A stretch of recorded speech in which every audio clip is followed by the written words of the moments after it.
Hello മക്കളെ, നമ്മൾ ഇന്ന് കറണ്ട് അഫയേഴ്സിൻ്റെ ക്ലാസ്സാണ് പറയുന്നത്. കറണ്ട് അഫയേഴ്സ് എന്ന് വെച്ച് കഴിഞ്ഞാൽ 2024 വർഷത്തിൽ ഇന്ത്യയുമായി ബന്ധപ്പെട്ട് നടന്ന സംഭവങ്ങളാണ് പറയുന്നത്. അടുത്ത ക്ലാസ്സിൽ നമ്മൾ 2024 കേരളവുമായി ബന്ധപ്പെട്ട സംഭവങ്ങൾ പറയും.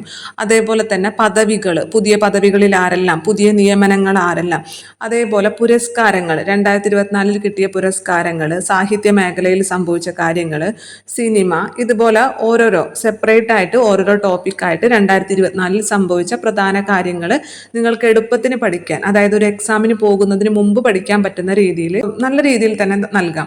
പിന്നെ അതിന് പുറമെ നമ്മൾ സെക്രട്ടേറിയറ്റ് അസിസ്റ്റന്റിന് പഠിക്കുമ്പോൾ ഓരോ മന്ത് വൈസ് എടുത്തിട്ട് അല്ലെ, ഓരോ മാസത്തെയും എല്ലാ കറണ്ട് അഫയേഴ്സും നമുക്ക് അരിച്ചു പറക്കി പഠിക്കണം. എങ്കിൽ മാത്രമേ നമുക്ക് നല്ലൊരു വിജയം സെക്രട്ടേറിയറ്റ് അസിസ്റ്റന്റ് പോലുള്ള ഒരു എക്സാമിനൊക്കെ കിട്ടുള്ളൂ അല്ലേ. അപ്പോൾ ആ രീതിയിലുള്ള ക്ലാസ്സുകളും ഉടൻ തന്നെ എടുക്കുന്നതായിരിക്കും. അതേപോലെ തന്നെ NCERT ക്ലാസ്സുകളും പുതിയ SCERT ചാപ്റ്റേഴ്സും എല്ലാം തന്നെ അടുത്ത് വരുന്ന ദിവസങ്ങളിലെല്ലാം തന്നെ നമ്മൾ അപ്ലോഡ് ചെയ്യും. കാരണം ഇത് നിങ്ങൾക്ക് ക്ലാസ് എടുക്കുന്നതിന് മുമ്പ് നന്നായിട്ട് അത് പ്രിപ്പയർ ചെയ്തിട്ട് വേണം, പ്രത്യേകിച്ച് പുതിയ SCERT ചാപ്റ്ററുകളും NCERT ഒക്കെ നമുക്ക് നന്നായി റെഫർ ചെയ്തിട്ട് വേണം ക്ലാസ് എടുക്കാൻ. അതുകൊണ്ടാണ് ഗ്യാപ്പുകൾ വരുന്നത്. പക്ഷെ ഉടൻ തന്നെ എല്ലാ ക്ലാസ്സുകളും അപ്ലോഡ് ചെയ്യുന്നതായിരിക്കും. നമുക്ക് നേരെ ക്ലാസ്സിലേക്ക് കടക്കാം. ഇന്ത്യ 2024 നമ്മൾ വർഷം തുടങ്ങുമ്പോൾ തന്നെ നമുക്ക് ഏറ്റവും പ്രധാനപ്പെട്ട ദിവസം റിപ്പബ്ലിക് ദിനമാണ് അല്ലേ. ഇപ്പോൾ 2024 റിപ്പബ്ലിക് ദിനം എന്ന് പറയുന്നത് 75ാമത്തെ റിപ്പബ്ലിക് ദിനമായിരുന്നു. ഇപ്പോൾ 2025 റിപ്പബ്ലിക് ദിനം ആയിട്ടില്ല അല്ലെ നമുക്ക്. അപ്പോൾ 2024 റിപ്പബ്ലിക് ദിനം എന്ന് പറയുന്നത് ഇന്ത്യയുടെ 75ാമത്തെ റിപ്പബ്ലിക് ദിനമായിരുന്നു. അതുകൂടാതെ ഈ റിപ്പബ്ലിക് ദിനത്തിൽ നമ്മൾ സാധാരണ ഏതെങ്കിലും രാജ്യത്തെ പ്രധാനമന്ത്രിമാരെയോ പ്രസിഡന്റിനെയൊക്കെ അതിഥികളായിട്ട് ക്ഷണിക്കാറുണ്ടല്ലേ. അതേപോലെ 2024 നമ്മുടെ റിപ്പബ്ലിക് ദിനാഘോഷത്തിന്റെ മുഖ്യ അതിഥി എന്ന് പറയുന്നത് ഫ്രഞ്ച് പ്രസിഡന്റ് ആയിട്ടുള്ള ഇമ്മാനുവൽ മാക്രോൺ ആണ്. ഫ്രഞ്ച് പ്രസിഡന്റ് ആയിട്ടുള്ള ഇമ്മാനുവൽ മാക്രോൺ ആയിരുന്നു നമുക്ക് 2024 നമ്മുടെ മുഖ്യ അതിഥി എന്ന് പറയുന്നത്. റിപ്പബ്ലിക് ദിന പരേഡിൽ പങ്കെടുത്ത വിദേശ സൈന്യം ഏതായിരുന്നു? ഫ്രഞ്ച് സൈന്യമായിരുന്നു. അപ്പൊ 3 പോയിന്റ് പറഞ്ഞു. 2024 ജനുവരി 26 നമ്മൾ ആഘോഷിച്ചത് ഇന്ത്യയുടെ 75ാമത്തെ റിപ്പബ്ലിക് ദിനം ആഘോഷമായിരുന്നു. ഇനി ഇതിൽ പങ്കെടുത്ത മുഖ്യ അതിഥി എന്ന് പറയുന്നത് ഫ്രഞ്ച് പ്രസിഡന്റ് ആയിട്ടുള്ള ഇമ്മാനുവൽ മാക്രോൺ ആണ്. ഇമ്മാനുവൽ മാക്രോൺ ആണ് 2024 ജനുവരി 26 ഇന്ത്യയുടെ റിപ്പബ്ലിക് ദിനത്തിൽ പങ്കെടുത്ത മുഖ്യ അതിഥി എന്ന് പറയുന്നത്. ഇനി സൈന്യം ഏതാന്ന് ചോദിച്ചാൽ അത് ഫ്രഞ്ച് സൈന്യവുമാണ്. ആ 3 പോയിന്റ് കിട്ടിയില്ലേ. അടുത്തത്, ഈ റിപ്പബ്ലിക് ദിനത്തിൽ നമ്മൾ ഈ ടാബ്ലോകൾ അവതരിപ്പിക്കാറുണ്ട് അല്ലെ. ഓരോ സംസ്ഥാനങ്ങളും അവരുടെ ടാബ്ലോസ് അവതരിപ്പിക്കാറുണ്ട്. അതേപോലെ തന്നെ ഓരോ വകുപ്പുകളും അല്ലെ, സാംസ്കാരിക വകുപ്പ്, ആഭ്യന്തര വകുപ്പ്, ഇത്തരത്തിൽ ഓരോ വകുപ്പുകളും ടാബ്ലോ അവതരിപ്പിക്കാറുണ്ട്. 2024 ജനുവരി 26 കേരളത്തിന് ടാബ്ലോ അവതരിപ്പിക്കാൻ സാധിച്ചില്ല. കാരണം ആദ്യ ഇതിൽ തന്നെ സെലക്ഷനിൽ തന്നെ നമ്മുടെ ടാബ്ലോ ഔട്ടായി പോയില്ലേ. അതുകൊണ്ട് കേരളത്തിന്റെ ടാബ്ലോ 2024 ഉണ്ടായിരുന്നില്ല. ഏത് ടാബ്ലോയാണ് 2024 റിപ്പബ്ലിക് ദിന പരേഡിൽ ഒന്നാം സമ്മാനം കരസ്ഥമാക്കിയത് എന്ന് ചോദിച്ചു കഴിഞ്ഞാൽ അത് സാംസ്കാരിക വകുപ്പിന്റെ അല്ലെങ്കിൽ മിനിസ്ട്രി ഓഫ് കൾച്ചർ അല്ലെ, മിനിസ്ട്രി ഓഫ് കൾച്ചറൽ അവതരിപ്പിച്ചിട്ടുള്ള ടാബ്ലോക്കാണ് ഒന്നാം സമ്മാനം ലഭിച്ചത്. അവരുടെ തീം എന്ന് പറഞ്ഞത് ഭാരത് മദർ ഓഫ് ഡെമോക്രസി എന്നുള്ളതായിരുന്നു. 2024 റിപ്പബ്ലിക് ദിന പരേഡിൽ ഒന്നാം സമ്മാനം കരസ്ഥമാക്കിയ ടാബ്ലോ അഥവാ നിശ്ചല ദൃശ്യം എന്ന് പറയുന്നത് സാംസ്കാരിക വകുപ്പ് അവതരിപ്പിച്ച നിശ്ചല ദൃശ്യമായിരുന്നു. അതിന്റെ തീം എന്തായിരുന്നു? Bharat mother of democracy. Bharat mother of democracy എന്നുള്ളതായിരുന്നു തീം എന്ന് പറയുന്നത്. നിങ്ങൾക്ക് അറിയാലേ, ഈ സാംസ്കാരിക വകുപ്പ് എന്നുള്ളത് ഒരു സംസ്ഥാനമല്ല, അതൊരു വകുപ്പാണ് അല്ലെ, ഡിപ്പാർട്ട്മെന്റ് ആണ്. നമ്മൾ ആരോഗ്യ വകുപ്പ്, വിദ്യാഭ്യാസ വകുപ്പ് എന്നൊക്കെ പറയുന്നത് പോലെ ഒരു വകുപ്പാണ് സാംസ്കാരിക വകുപ്പ്. അപ്പൊ അതുകൊണ്ട് തന്നെ ഏത് സംസ്ഥാനത്തിനാണ് ഈ സംസ്ഥാനങ്ങളുടെ ലിസ്റ്റിൽ അല്ലെങ്കിൽ സംസ്ഥാനങ്ങളും കേന്ദ്രഭരണ പ്രദേശങ്ങളുടെയും ലിസ്റ്റിൽ ഏത് സംസ്ഥാനത്തിനാണോ ഒന്നാം സമ്മാനം ലഭിച്ചതെന്ന് ചോദിച്ചു കഴിഞ്ഞാൽ അത് ഒഡീഷയ്ക്കാണ് ലഭിച്ചത്. ഒഡീഷ അവതരിപ്പിച്ചിട്ടുള്ള ടാബ്ലോയുടെ തീം എന്ന് പറയുന്നത് woman empowerment in Viksit Bharat എന്നായിരുന്നു. Woman empowerment in Viksit Bharat.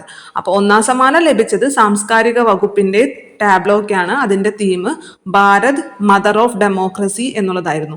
ഇനി സംസ്ഥാന തലത്തിൽ സംസ്ഥാനങ്ങളും യൂണിയൻ ടെറിട്ടറീസിന്റെയും കേസിൽ ഏതിനാണ് ഒന്നാം സമ്മാനം ലഭിച്ചത് എന്ന് ചോദിച്ചു കഴിഞ്ഞാൽ അത് ഒഡീഷയുടെ ടാബ്ലോക്കാണ്. ഒഡീഷയുടെ ടാബ്ലോക്കാണ്. തീം എന്തായിരുന്നു?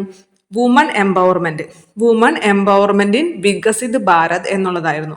രണ്ടാം സമ്മാനം ഗുജറാത്തിനും മൂന്നാമത് തമിഴ്നാടും. സംസ്ഥാനങ്ങളുടെ ലിസ്റ്റിലാണ് ഒന്നാമത് ഒഡീഷ, രണ്ടാമത് ഗുജറാത്ത്, മൂന്നാമത് തമിഴ്നാട്. നമ്മൾ കറണ്ട് അഫയേഴ്സ് പഠിക്കുന്ന സമയത്ത് ഈ ഗുജറാത്തുമായി ബന്ധപ്പെട്ട് ഒരുപാട് കറണ്ട് അഫയേഴ്സ് വരുന്നുണ്ട്. അപ്പൊ ഈ റിപ്പബ്ലിക് ദിന പരേഡിലെ ടാബ്ലോക്ക് 2ാം സ്ഥാനമാണ് ഗുജറാത്തിന് ലഭിച്ചത്, 3ാം സ്ഥാനം തമിഴ്നാടിനുമാണ് ലഭിച്ചത്.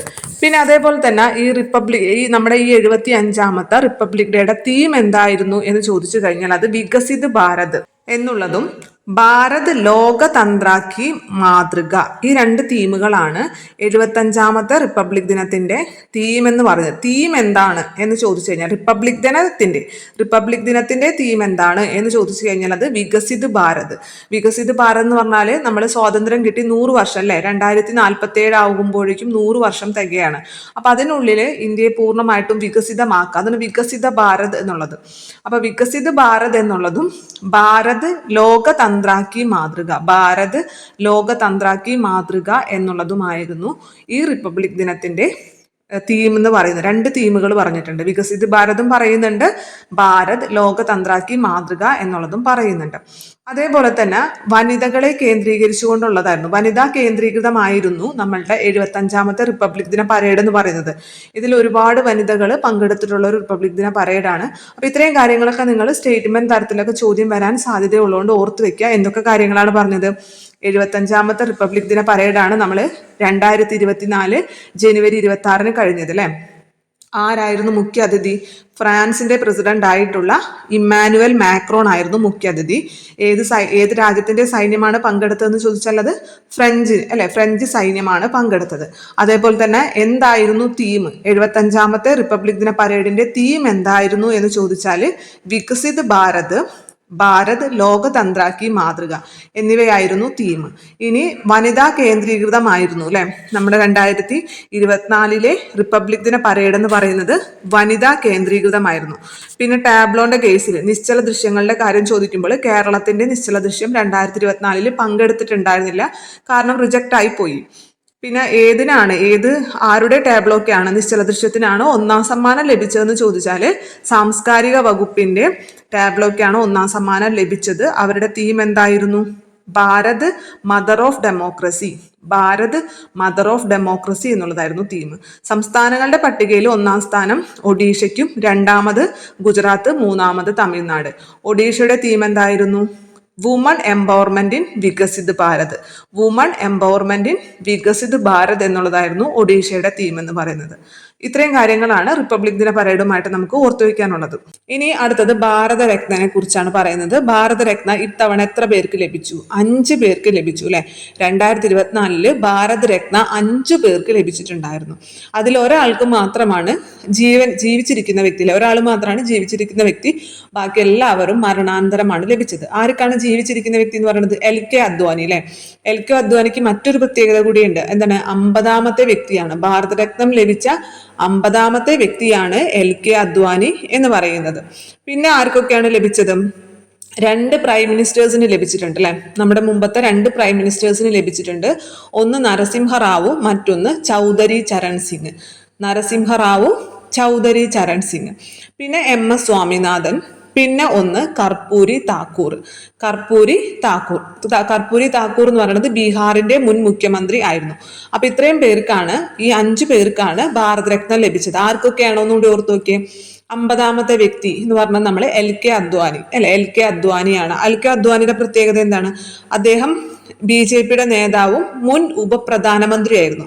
BJPയുടെ നേതാവാണെന്ന് നമുക്കറിയാം, പക്ഷെ മുൻ ഉപപ്രധാനമന്ത്രി ആയിരുന്ന വ്യക്തി കൂടിയാണ് LK അദ്വാനി അഥവാ ലാൽ കൃഷ്ണ അദ്വാനി. LK എന്നുള്ളതിന്റെ ഫുൾ ഫോം ആണ് ലാൽ കൃഷ്ണ അദ്വാനി എന്ന് പറയുന്നത്. 2 പ്രൈം മിനിസ്റ്റേഴ്സിന്റെ പേര് പറഞ്ഞു, നരസിംഹറാവു അതുപോലെ തന്നെ ചൗധരി ചരൺ സിംഗ്. നരസിംഹറാവു, ചൗധരി ചരൺ സിംഗ്. നരസിംഹറാവുവിന്റെ സമയത്താണല്ലേ നമ്മൾ പുത്തൻ സാമ്പത്തിക നയമൊക്കെ അല്ലെ നമ്മൾ സ്വീകരിച്ചത്. LPG, ലിബറലൈസേഷൻ, പ്രൈവറ്റൈസേഷൻ, ഗ്ലോബലൈസേഷൻ എന്നൊക്കെ നിങ്ങൾ പഠിച്ചിട്ടുണ്ടാവുമല്ലോ. അപ്പൊ അത് നമ്മൾ സ്വീകരിച്ചത് Narasimha Rao, PV Narasimha Rao prime minister ആയിരുന്ന സമയത്താണ്. പിന്നെ പറഞ്ഞത് ചൗധരി ചരൺ സിംഗ്. ചൗധരി ചരൺ സിംഗിന്റെ ജന്മദിനമായിട്ടുള്ള ഡിസംബർ 23 നമ്മൾ കാർഷിക ദിനമായിട്ട് അല്ലെ, കർഷക ദിനമായിട്ട് നമ്മൾ ആചരിക്കുന്നത്. ഡിസംബർ 23 കർഷക ദിനമായിട്ട് നമ്മൾ ആചരിക്കുന്നത്. കേരളത്തിലല്ല, കേരളത്തിൽ ചിങ്ങം 1 കർഷക ദിനമായിട്ട് ആചരിക്കുന്നത്.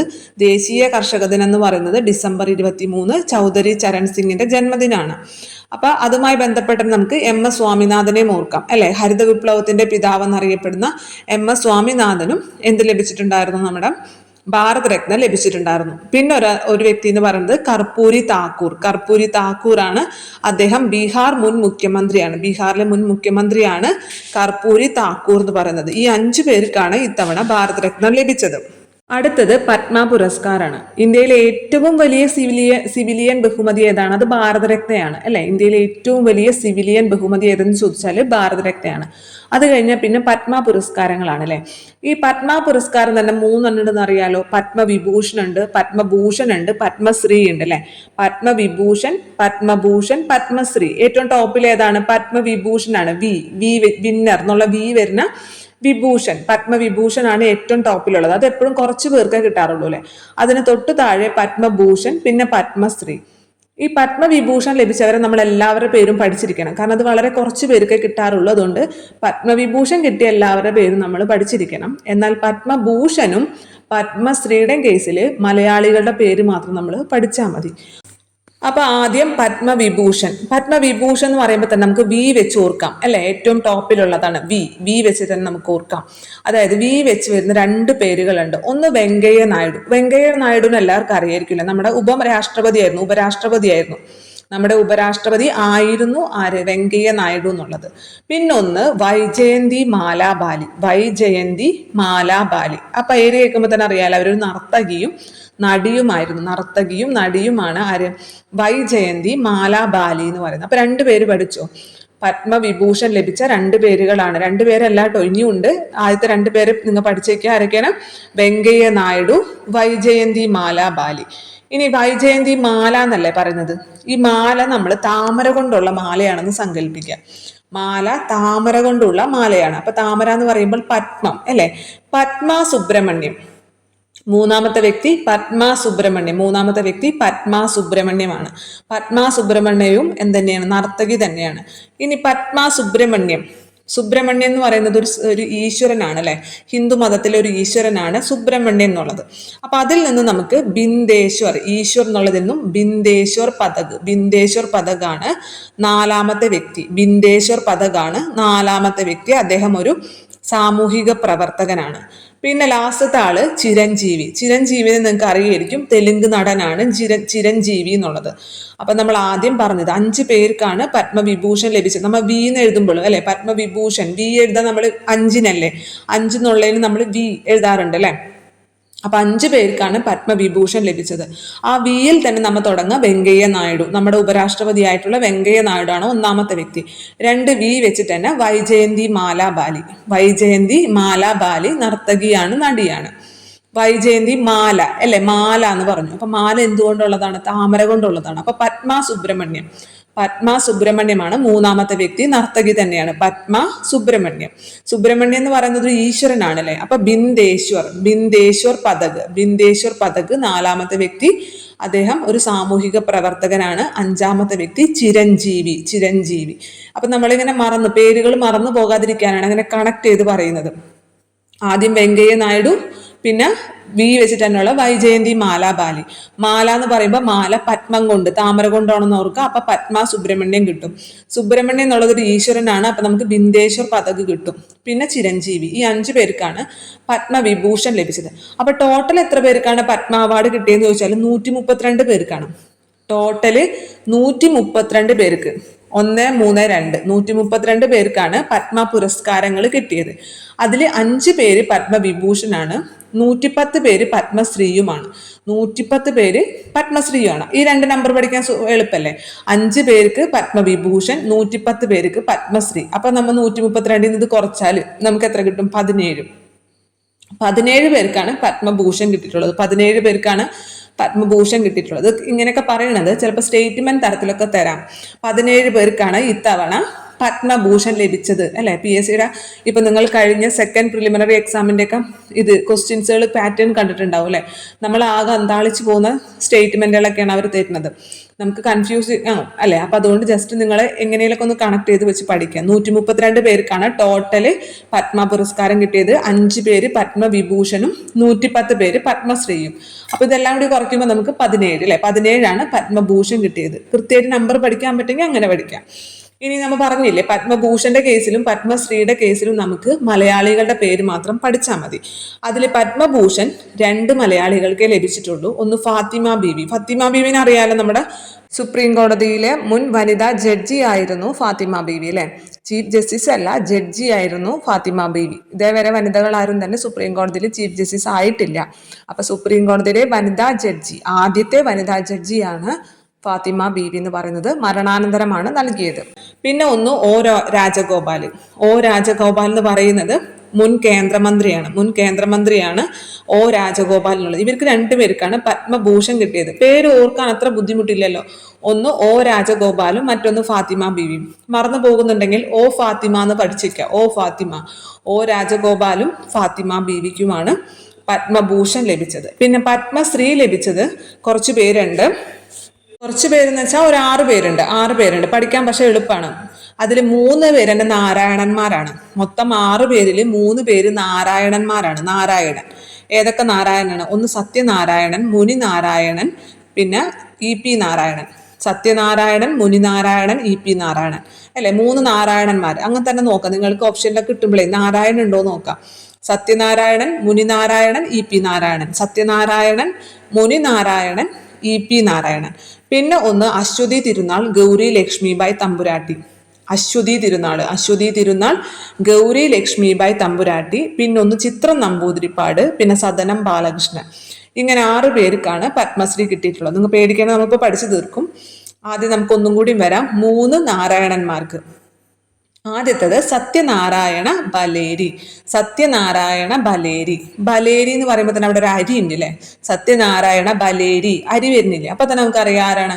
അതൊരു നെൽ കർഷകനാണ് സത്യനാരായണ ബലേരി എന്നുള്ളത്. കാസർഗോഡ് നിന്നുള്ളൊരു നെൽ കർഷകനാണ് സത്യനാരായണ ബലേരി. അടുത്തത് മുനിനാരായണൻ എന്ന് പറയുന്നത് മുനിനാരായണ പ്രസാദ് എന്നാണ് മുഴുവൻ പേര്. മുനിനാരായണ പ്രസാദ്. സാഹിത്യം. മുനിനാരായണ പ്രസാദ് എന്താണ്? സാഹിത്യമാണ്. EP നാരായണൻ ഒരു പ്രത്യേകതയുണ്ട്. EP നാരായണൻ എന്ന് പറയുന്നത് തെയ്യം കലാകാരനാണ്. ആദ്യമായിട്ടാണ് ഒരു തെയ്യം കലാകാരന് പത്മശ്രീ ലഭിക്കുന്നത്. തെയ്യം കലാകാരനായിട്ടുള്ള ഒരു വ്യക്തിക്ക് പത്മശ്രീ ലഭിക്കുന്നത് ആദ്യമായിട്ടാണ്. അതുകൊണ്ട് ആ പേര് ശ്രദ്ധിക്കണം. EP നാരായണൻ തെയ്യം കലാകാരനാണ്. എല്ലാ തവണയും ഒരു കഥകളി കലാകാരന് പത്മശ്രീ കിട്ടാറുണ്ട് അല്ലെ?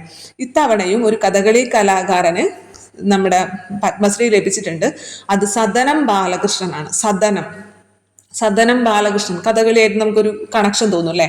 സദനം ബാലകൃഷ്ണനാണ് കഥകളി ആചാര്യനായിട്ടുള്ള സദനം ബാലകൃഷ്ണനും എന്ത് ലഭിച്ചിട്ടുണ്ട്? പത്മശ്രീ ലഭിച്ചിട്ടുണ്ട്. ഇപ്പൊ 4 പേര് പഠിച്ചില്ലേ?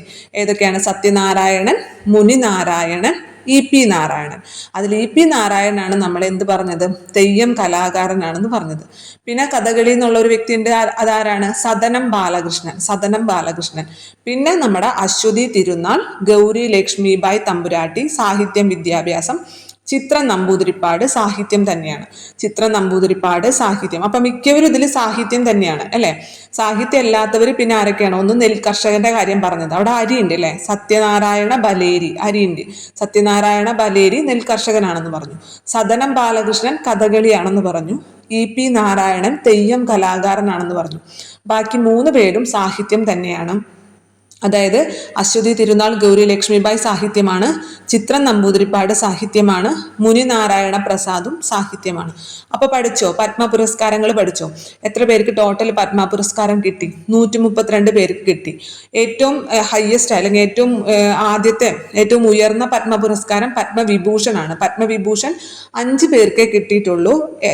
ആദ്യം B വെച്ചിട്ടുള്ള 2 പേരുകൾ വെങ്കയ്യ നായിഡു, വൈജയന്തി മാലാബാലി. മാല വെച്ചിട്ട് നമുക്ക് പത്മ സുബ്രഹ്മണ്യൻ കണക്ട് ചെയ്യാം അല്ലെ? മാല പത്മം കൊണ്ട്, താമര കൊണ്ടുള്ളതാണ് പത്മ സുബ്രഹ്മണ്യൻ. സുബ്രഹ്മണ്യൻ ഒരു ഈശ്വരനാണ്. അപ്പൊ ബിന്ദേശ്വർ പതക്, പിന്നെ ചിരഞ്ജീവി. അങ്ങനെ 5 പേർക്കാണ് പത്മവിഭൂഷൺ ലഭിച്ചത്. പത്മഭൂഷൺ 2 മലയാളികൾക്ക് മാത്രമേ ലഭിച്ചുള്ളൂ. ആരൊക്കെയാണ്? ഫാത്തിമ, ഒ രാജഗോപാലും ഫാത്തിമ ബീവിയും. പിന്നെ ഉഷ ഉദുപ്പിനും പത്മഭൂഷൺ കിട്ടിയിട്ടുണ്ട്. പക്ഷെ ഉഷ ഉദുപ്പ് യഥാർത്ഥത്തിൽ മലയാളിയല്ല. ഉഷ ഉദുപ്പ് മലയാളിയല്ല, പക്ഷെ ഉഷ ഉദുപ്പിനും പത്മഭൂഷൺ കിട്ടിയിട്ടുണ്ടെന്നുള്ള കാര്യം ജസ്റ്റ് ഓർത്തിരിക്കുക. പത്മശ്രീ ലഭിച്ചത് മൊത്തം 110 പേർക്കാണ്. അതിൽ 6 പേര് മലയാളികളുണ്ട്. ആരൊക്കെയാണ്? 3 നാരായണന്മാര്, സത്യനാരായണൻ, മുനിനാരായണൻ, EP നാരായണൻ. പിന്നെ പറഞ്ഞത് സദനം ബാലകൃഷ്ണന്, അശ്വതി തിരുനാൾ ഗൗരി ലക്ഷ്മിബായിയും തമ്പുരാട്ടി, പിന്നെ ചിത്രം നമ്പൂതിരിപ്പാട്. പിന്നെ ഈ പത്മശ്രീ കിട്ടിയ കുറച്ച് പ്രമുഖരായിട്ടുള്ള മറ്റു വ്യക്തികളുണ്ട്. ഒന്ന് പാർവതി ബറുവ എന്നുള്ളത്. പാർവതി ബറുവ നിങ്ങൾ മുമ്പ് പഠിച്ചിട്ടുണ്ടാവും ചിലപ്പോൾ കറണ്ട് അഫെയറിൽ. പാർവതി ബറുവയുടെ പ്രത്യേകത എന്താണ്? അവർ ഇന്ത്യയിലെ തന്നെ ആദ്യത്തെ ആനപ്പാപ്പാനാണ്. ഇന്ത്യയിലെ ആദ്യത്തെ വനിതാ ആനപ്പാപ്പനല്ല, വനിതാ ആനപ്പാപ്പാനാണ് പാർവതി ബറുവ എന്ന് പറയുന്നത്. ആസാം സ്വദേശിയാണ് അല്ലെ. അതേപോലെ രോഹൻ ബൊപ്പണ്ണൻ അറിയാത്തവർ ആരും ഉണ്ടാവില്ല. ടെന്നീസ് താരാണ് അല്ലെ രോഹൻ ബൊപ്പണ്ണ. ഏറ്റവും പ്രായം ചേർന്ന ടെന്നീസ് താരം കൂടിയാണ്. അപ്പൊ രോഹൻ ബൊപ്പണ്ണ. പിന്നെ ജോഷ്ന ചിന്നപ്പ സ്ക്വാഷ് താരമാണ്. ജോഷ്ന ചിന്നപ്പ, ഇവർക്കും കൂടി പത്മശ്രീ ലഭിച്ചിട്ടുണ്ട്. ഇവർ മലയാളികളല്ല, പക്ഷെ പ്രമുഖരായതുകൊണ്ട് പറഞ്ഞതാണ്. പാർവതി ബറുവ, രോഹൻ ബൊപ്പണ്ണ, ജോഷ്ന ചിന്നപ്പ. അപ്പൊ ഇത്രയും പത്മ പുരസ്കാരങ്ങളായി ബന്ധപ്പെട്ട് ഇത്രയും കാര്യങ്ങളാണ് പഠിക്കാനുള്ളത്. അടുത്തത് സ്വച്ഛ് സർവേക്ഷൺ അവാർഡ്. സ്വച്ഛ് സർവേക്ഷൺ ആ പേര് കേൾക്കുമ്പോൾ തന്നെ അറിയാലോ. സ്വച്ഛ് എന്ന് കേൾക്കുമ്പോൾ വൃത്തിയുള്ള നഗരങ്ങൾക്ക് കിട്ടുന്ന പുരസ്കാരമാണ് സ്വച്ഛ് സർവേക്ഷൺ അവാർഡ് എന്ന് പറയുന്നത്. അപ്പൊ നമുക്കറിയാലേ, കാലങ്ങളായിട്ട് ഒരേ നഗരത്തിന് തന്നെയാണ് ഏറ്റവും വൃത്തിയുള്ള നഗരത്തിനുള്ള പുരസ്കാരം ലഭിക്കുന്നത്. ഏത് നഗരത്തിനാണ്? ഇൻഡോറിന് തന്നെയാണ്. തുടർച്ചയായിട്ട് 7 വർഷമായിട്ട് ഇൻഡോറിനാണ് ഏറ്റവും വൃത്തിയുള്ള നഗരം എന്നറിയപ്പെടുന്നത്. എവിടെയാണ് ഇൻഡോർ? മധ്യപ്രദേശിലാണ് അല്ലെ ഇൻഡോർ. പിന്നെ ഇത്തവണ ഇൻഡോറിന് മാത്രമല്ല സൂറത്തിനും കൂടി കിട്ടിയിട്ടുണ്ട്. സൂറത്ത് ഗുജറാത്തിലെ. അപ്പൊ ഏറ്റവും വൃത്തിയുള്ള നഗരമായിട്ട് തെരഞ്ഞെടുത്തത് ഇന്ത്യയിലെ ഇൻഡോർ, മധ്യപ്രദേശിലെ ഇൻഡോർ, അതേപോലെ തന്നെ ഗുജറാത്തിലെ സൂറത്ത് എന്ന് അറിയപ്പെടുന്നത് വജ്രനഗരം എന്നൊക്കെയാണല്ലോ അറിയപ്പെടുന്നത്. വജ്രത്തിനൊക്കെ എന്തായാലും നല്ല വൃത്തി ഉണ്ടാവുമല്ലോ, വൃത്തിക്ക് ഒട്ടും കുറവുണ്ടാവില്ല അല്ലെ. അപ്പൊ സൂറത്ത്, ഈ 2 സ്ഥലങ്ങളാണ് ഇന്ത്യയിലെ ഏറ്റവും വൃത്തിയുള്ള നഗരമായിട്ട് തെരഞ്ഞെടുത്തത്. അതിൽ ഈ ഇൻഡോറിന് 7 വർഷമായിട്ട് തുടർച്ചയായിട്ട് പുരസ്കാരം കിട്ടിക്കൊണ്ടിരിക്കുന്നു. പിന്നെ ഇത് 1 ലക്ഷത്തിന് താഴെ മാത്രം ജനസംഖ്യയുള്ള ഇന്ത്യയിലെ നഗരങ്ങളിൽ ഏറ്റവും വൃത്തിയുള്ള നഗരം സസ്വാദ് മഹാരാഷ്ട്രയാണ്. സ്വച്ഛ് എന്ന് പറയുന്ന പോലെ സസ്വാദ് മഹാരാഷ്ട്ര. അപ്പൊ 1 ലക്ഷത്തിൽ താഴെ മാത്രം ജനസംഖ്യയുള്ളതെന്ന് എടുത്തു പറഞ്ഞാൽ മാത്രം 1 ലക്ഷത്തിൽ താഴെ ജനസംഖ്യയുള്ള ഇന്ത്യയിലെ നഗരം എന്ന് പറയണേ തന്നെ നമുക്ക് 1 ലക്ഷത്തിൽ ജനസംഖ്യ വേണം. 1 ലക്ഷത്തിൽ കൂടുതൽ ജനസംഖ്യയുള്ള പ്രദേശങ്ങളെയാണ് നമ്മൾ നഗരം എന്ന് പറയാം.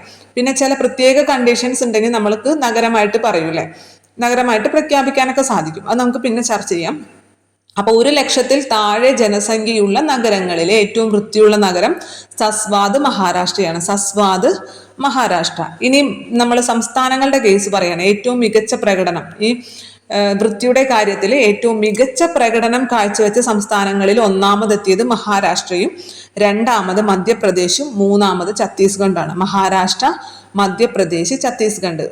2ും 3ും പഠിച്ചില്ലെങ്കിലും ഫസ്റ്റ് പഠിക്കാൻ മഹാരാഷ്ട്രയാണ് 1ാം സ്ഥാനത്തെത്തിയത്. ഒന്നും കൂടി പറയട്ടെ, നമ്മളിപ്പോൾ പറഞ്ഞത് സ്വച്ഛ് സർവേക്ഷൺ അവാർഡാണ്. ഈ സ്വച്ഛ് സർവേക്ഷൺ അവാർഡ് 2023 അവാർഡാണ്, പക്ഷെ 2024 പ്രഖ്യാപിച്ചത്. ഈ അവാർഡ് പ്രകാരം ഇന്ത്യയിലെ ഏറ്റവും വൃത്തിയുള്ള നഗരം ഏതാണ്? ഇൻഡോർ ആണ്. ഇൻഡോർ മധ്യപ്രദേശ്, സൂറത്ത് ഗുജറാത്ത്. പിന്നെ നമ്മൾ പറഞ്ഞത് 1 ലക്ഷത്തിൽ താഴെ ജനസംഖ്യയുള്ള നഗരങ്ങളിലെ ഏറ്റവും വൃത്തിയുള്ള നഗരമായിട്ട് തെരഞ്ഞെടുത്തത് സസ്വാദ് മഹാരാഷ്ട്രയാണ്. സംസ്ഥാനങ്ങളുടെ കേസിലാണെങ്കിൽ മികച്ച പ്രകടനം കാഴ്ചവെച്ച സംസ്ഥാനം എന്ന് പറയുന്നത് മഹാരാഷ്ട്ര, പിന്നെ മധ്യപ്രദേശ്, പിന്നെ ഛത്തീസ്ഗഡുമാണ്. ഇനി നമ്മൾ കേരളത്തിലേക്ക് വന്നാലോ. കേരളത്തിന്റെ കേസിൽ ഏറ്റവും വൃത്തിയുള്ള നഗരം ആലപ്പുഴയാണ്. ഏറ്റവും വൃത്തിയുള്ള നഗരം ആലപ്പുഴ. ഇനി 1 ലക്ഷത്തിൽ താഴെ എന്ന് പ്രത്യേകം എടുത്തു പറഞ്ഞാൽ 1 ലക്ഷത്തിൽ താഴെ ജനസംഖ്യയുള്ള കേരളത്തിലെ നഗരങ്ങളിൽ ഏറ്റവും വൃത്തിയുള്ള നഗരം വർക്കലയാണ്. തിരുവനന്തപുരത്തെ വർക്കലയാണ് 1 ലക്ഷത്തിൽ താഴെ ജനസംഖ്യയുള്ള നഗരങ്ങളിൽ ഏറ്റവും വൃത്തിയുള്ള നഗരം വർക്കലയാണ്. കേരളത്തിന്റെ കേസിൽ എന്തൊക്കെയാണ് പറഞ്ഞത്? ഏറ്റവും വൃത്തിയുള്ള നഗരം ആലപ്പുഴയാണ്. 1,00,000 മുകളിൽ ജനസംഖ്യയുള്ള നഗരങ്ങളിൽ ഏറ്റവും വൃത്തിയുള്ള നഗരം ആലപ്പുഴയാണ്. 1,00,000 താഴെ ജനസംഖ്യയുള്ള നഗരങ്ങളിൽ ഏറ്റവും വൃത്തിയുള്ള നഗരം വർക്കലയുമാണ്. പഠിച്ചില്ലേ? ഈ ഇൻഡോറിന്റെ കേസൊക്കെ എപ്പോഴും ചോദിക്കാറുണ്ട്. ഇന്ത്യയിലെ ഏറ്റവും വൃത്തിയുള്ള നഗരം ഇൻഡോർ, മധ്യപ്രദേശ്, സൂറത്ത്, ഗുജറാത്ത്.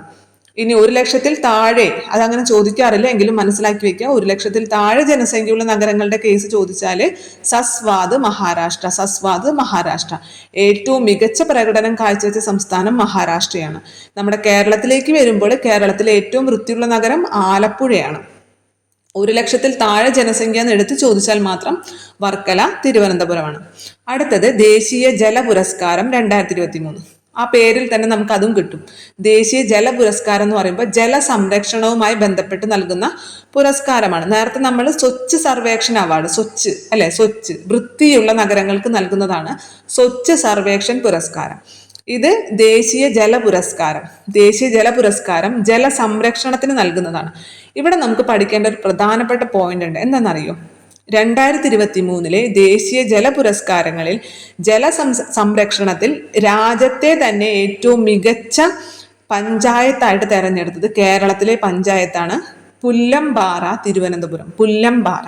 അതായത് ദേശീയ ജല പുരസ്കാരങ്ങളിൽ ജലസംരക്ഷണത്തിന് രാജ്യത്തെ മികച്ച പഞ്ചായത്തായിട്ട്, രാജ്യത്ത് തന്നെ ഇന്ത്യയിൽ തന്നെ ഏറ്റവും മികച്ച പഞ്ചായത്തായിട്ട് തെരഞ്ഞെടുത്തത് കേരളത്തിലെ ഗ്രാമപഞ്ചായത്താണ്. ഏതാണത്? പുല്ലംപാറ, തിരുവനന്തപുരം. അത് നമുക്ക് ഇമ്പോർട്ടൻ്റ് ആണ് അല്ലെ. ഇന്ത്യയിൽ തന്നെ ഏറ്റവും മികച്ച ഗ്രാമപഞ്ചായത്തായിട്ട്, എന്തിന്? ജലസംരക്ഷണത്തിന് ഏറ്റവും മികച്ച പഞ്ചായത്തായിട്ട് ഇന്ത്യയിൽ തെരഞ്ഞെടുത്തതാണ് കേരളത്തിലുള്ള പുല്ലംപാറ, തിരുവനന്തപുരം എന്ന് പറയുന്നത്. ഇനി നമ്മൾ ഏറ്റവും മികച്ച സംസ്ഥാനം ചോദിക്കുകയാണെങ്കിൽ കേരള അല്ല, അത് ഒഡീഷയാണ്. ജലസംരക്ഷണത്തിൽ ഏറ്റവും മികച്ച സംസ്ഥാനമായിട്ട് തിരഞ്ഞെടുത്തത് ഒഡീഷയാണ്. പഞ്ചായത്താണ് പുല്ലംപാറ, തിരുവനന്തപുരം. ഈ പുരസ്കാരം നൽകുന്നത് കേന്ദ്ര ജലശക്തി മന്ത്രാലയമാണ്. അപ്പോൾ ഈ പുല്ലംപാറയുടെ കാര്യം ഓർത്ത് വയ്ക്കാൻ ഇമ്പോർട്ടൻ്റ് ആണ്. 2023 ദേശീയ ജല പുരസ്കാരങ്ങളിൽ ജലസംരക്ഷണത്തിൽ രാജ്യത്തെ മികച്ച പഞ്ചായത്തായിട്ട് തെരഞ്ഞെടുത്ത കേരളത്തിലെ പഞ്ചായത്താണ് പുല്ലംപാറ, തിരുവനന്തപുരം എന്നുള്ളത്. ഇനി അടുത്തത് നമ്മുടെ രാഷ്ട്രപതി ദ്രൗപദി മുർമുവിനാണെങ്കിലും അതേപോലെ തന്നെ നമ്മുടെ പ്രധാനമന്ത്രിയായിട്ടുള്ള നരേന്ദ്രമോദിക്കാണെങ്കിലും ഒരുപാട് രാജ്യങ്ങളിലെ പരമോന്നത സിവിലിയൻ പുരസ്കാരം കിട്ടിയിട്ടുണ്ട്. നിങ്ങൾ ചോദ്യത്തിന് അല്ലെ PSC എക്സാമിന് കണ്ടിട്ടുണ്ടാവും, ഇന്ന സ്ഥലത്തെ പരമോന്നത സിവിലിയൻ ബഹുമതി കിട്ടിയ വ്യക്തി ആരാണ്, ഇന്ത്യയിലെ വ്യക്തി ആരാണെന്നൊക്കെ പറഞ്ഞ് ചോദിക്കാറുണ്ടല്ലേ. അപ്പൊ ദ്രൗപദി മുർമുവിനും കിട്ടിയിട്ടുണ്ട്. നമ്മുടെ നരേന്ദ്രമോദി, പ്രധാനമന്ത്രിയായിട്ടുള്ള നരേന്ദ്രമോദിക്കും ഒരുപാട് രാജ്യങ്ങളിലെ പരമോന്നത സിവിലിയൻ ബഹുമതി കിട്ടിയിട്ടുണ്ട്. ഒരുപാട് രാജ്യത്ത് നിന്ന് കിട്ടിയിട്ടുണ്ട്. പ്രധാനമന്ത്രിക്കാണ് ഏറ്റവും കൂടുതൽ കിട്ടിയിട്ടുള്ളത്. പ്രസിഡന്റിന് കിട്ടിയിട്ടുള്ളത് പഠിച്ചിരിക്കുക. ഒന്നാമത്തത് ഫിജി എന്ന രാജ്യത്തെ പരമോന്നത സിവിലിയൻ പുരസ്കാരം. ഫിജി എന്ന രാജ്യത്തെ പരമോന്നത സിവിലിയൻ പുരസ്കാരം ദ്രൗപദി മുർമുവിനാണ് ലഭിച്ചിട്ടുള്ളത്.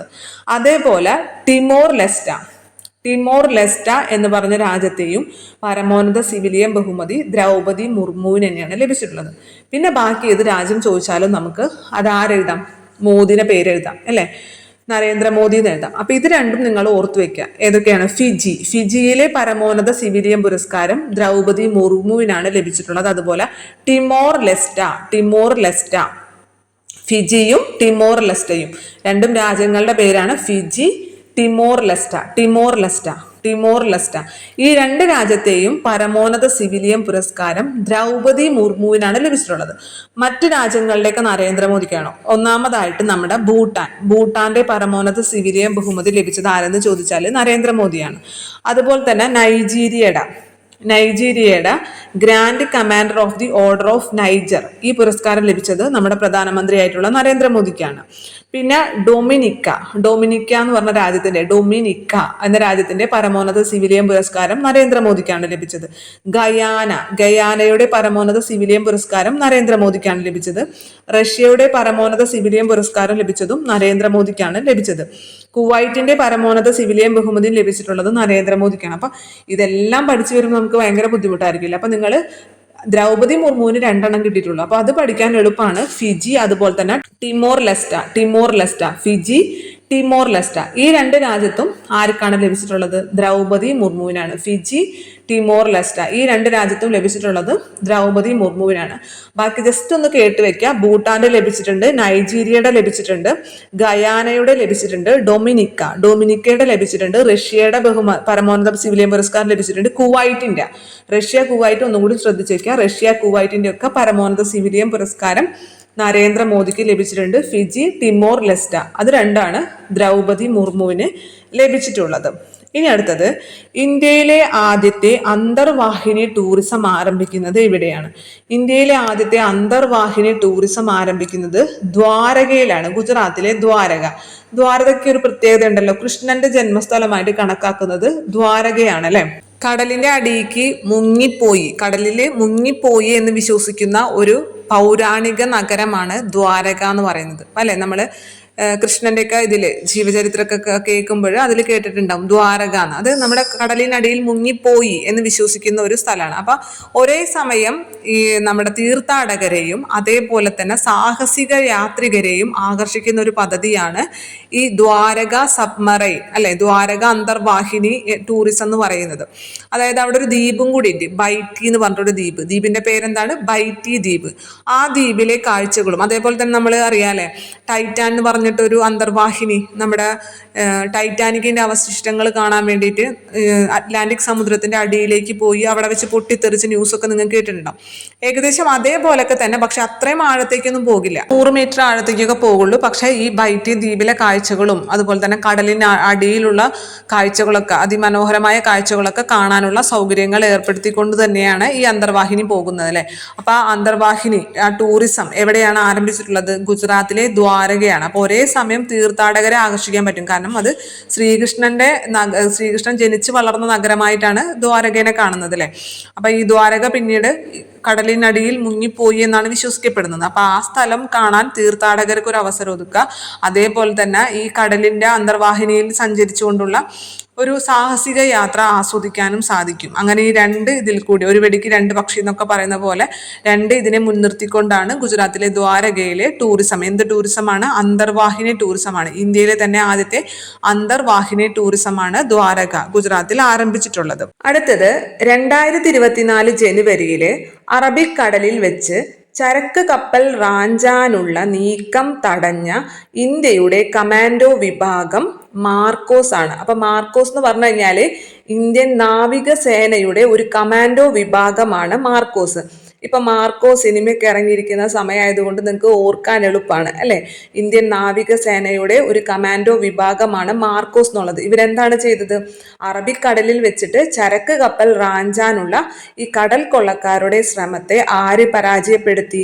നമ്മുടെ നാവികസേനയുടെ കമാൻഡോ വിഭാഗമായ മാർക്കോസ് പരാജയപ്പെടുത്തി അല്ലെങ്കിൽ തടഞ്ഞു എന്നാണ് പറഞ്ഞിട്ടുള്ളത്. നിങ്ങളൊക്കെ ന്യൂസിലൊക്കെ കണ്ടിട്ടുണ്ടാവും അത്.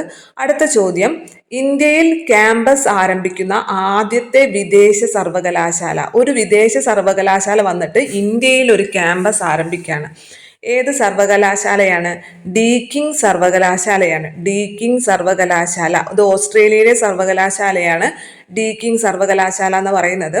ഇവർ ഗുജറാത്തിലെ ഗിഫ്റ്റ് സിറ്റിയിലാണ് ക്യാമ്പസ് ആരംഭിക്കുന്നത്. ഗുജറാത്തിലെ ഗിഫ്റ്റ് സിറ്റി. ഇപ്പൊ നാം പറഞ്ഞില്ലേ ഗുജറാത്തിനെ കുറിച്ച് ഇപ്പൊ തന്നെ ഓൾറെഡി നമ്മൾ 3 കാര്യം പറഞ്ഞു. നിങ്ങൾ ഓർത്ത് നോക്കി എന്തൊക്കെ കാര്യമാണ് പറഞ്ഞത്. ഒന്നാമതായിട്ട് ഏറ്റവും വൃത്തിയുള്ള നഗരമായിട്ട് അല്ലെ, ഇൻഡോറിനൊപ്പം ഗുജറാത്തിലെ സൂറത്താണ് തെരഞ്ഞെടുത്തത് അല്ലെ.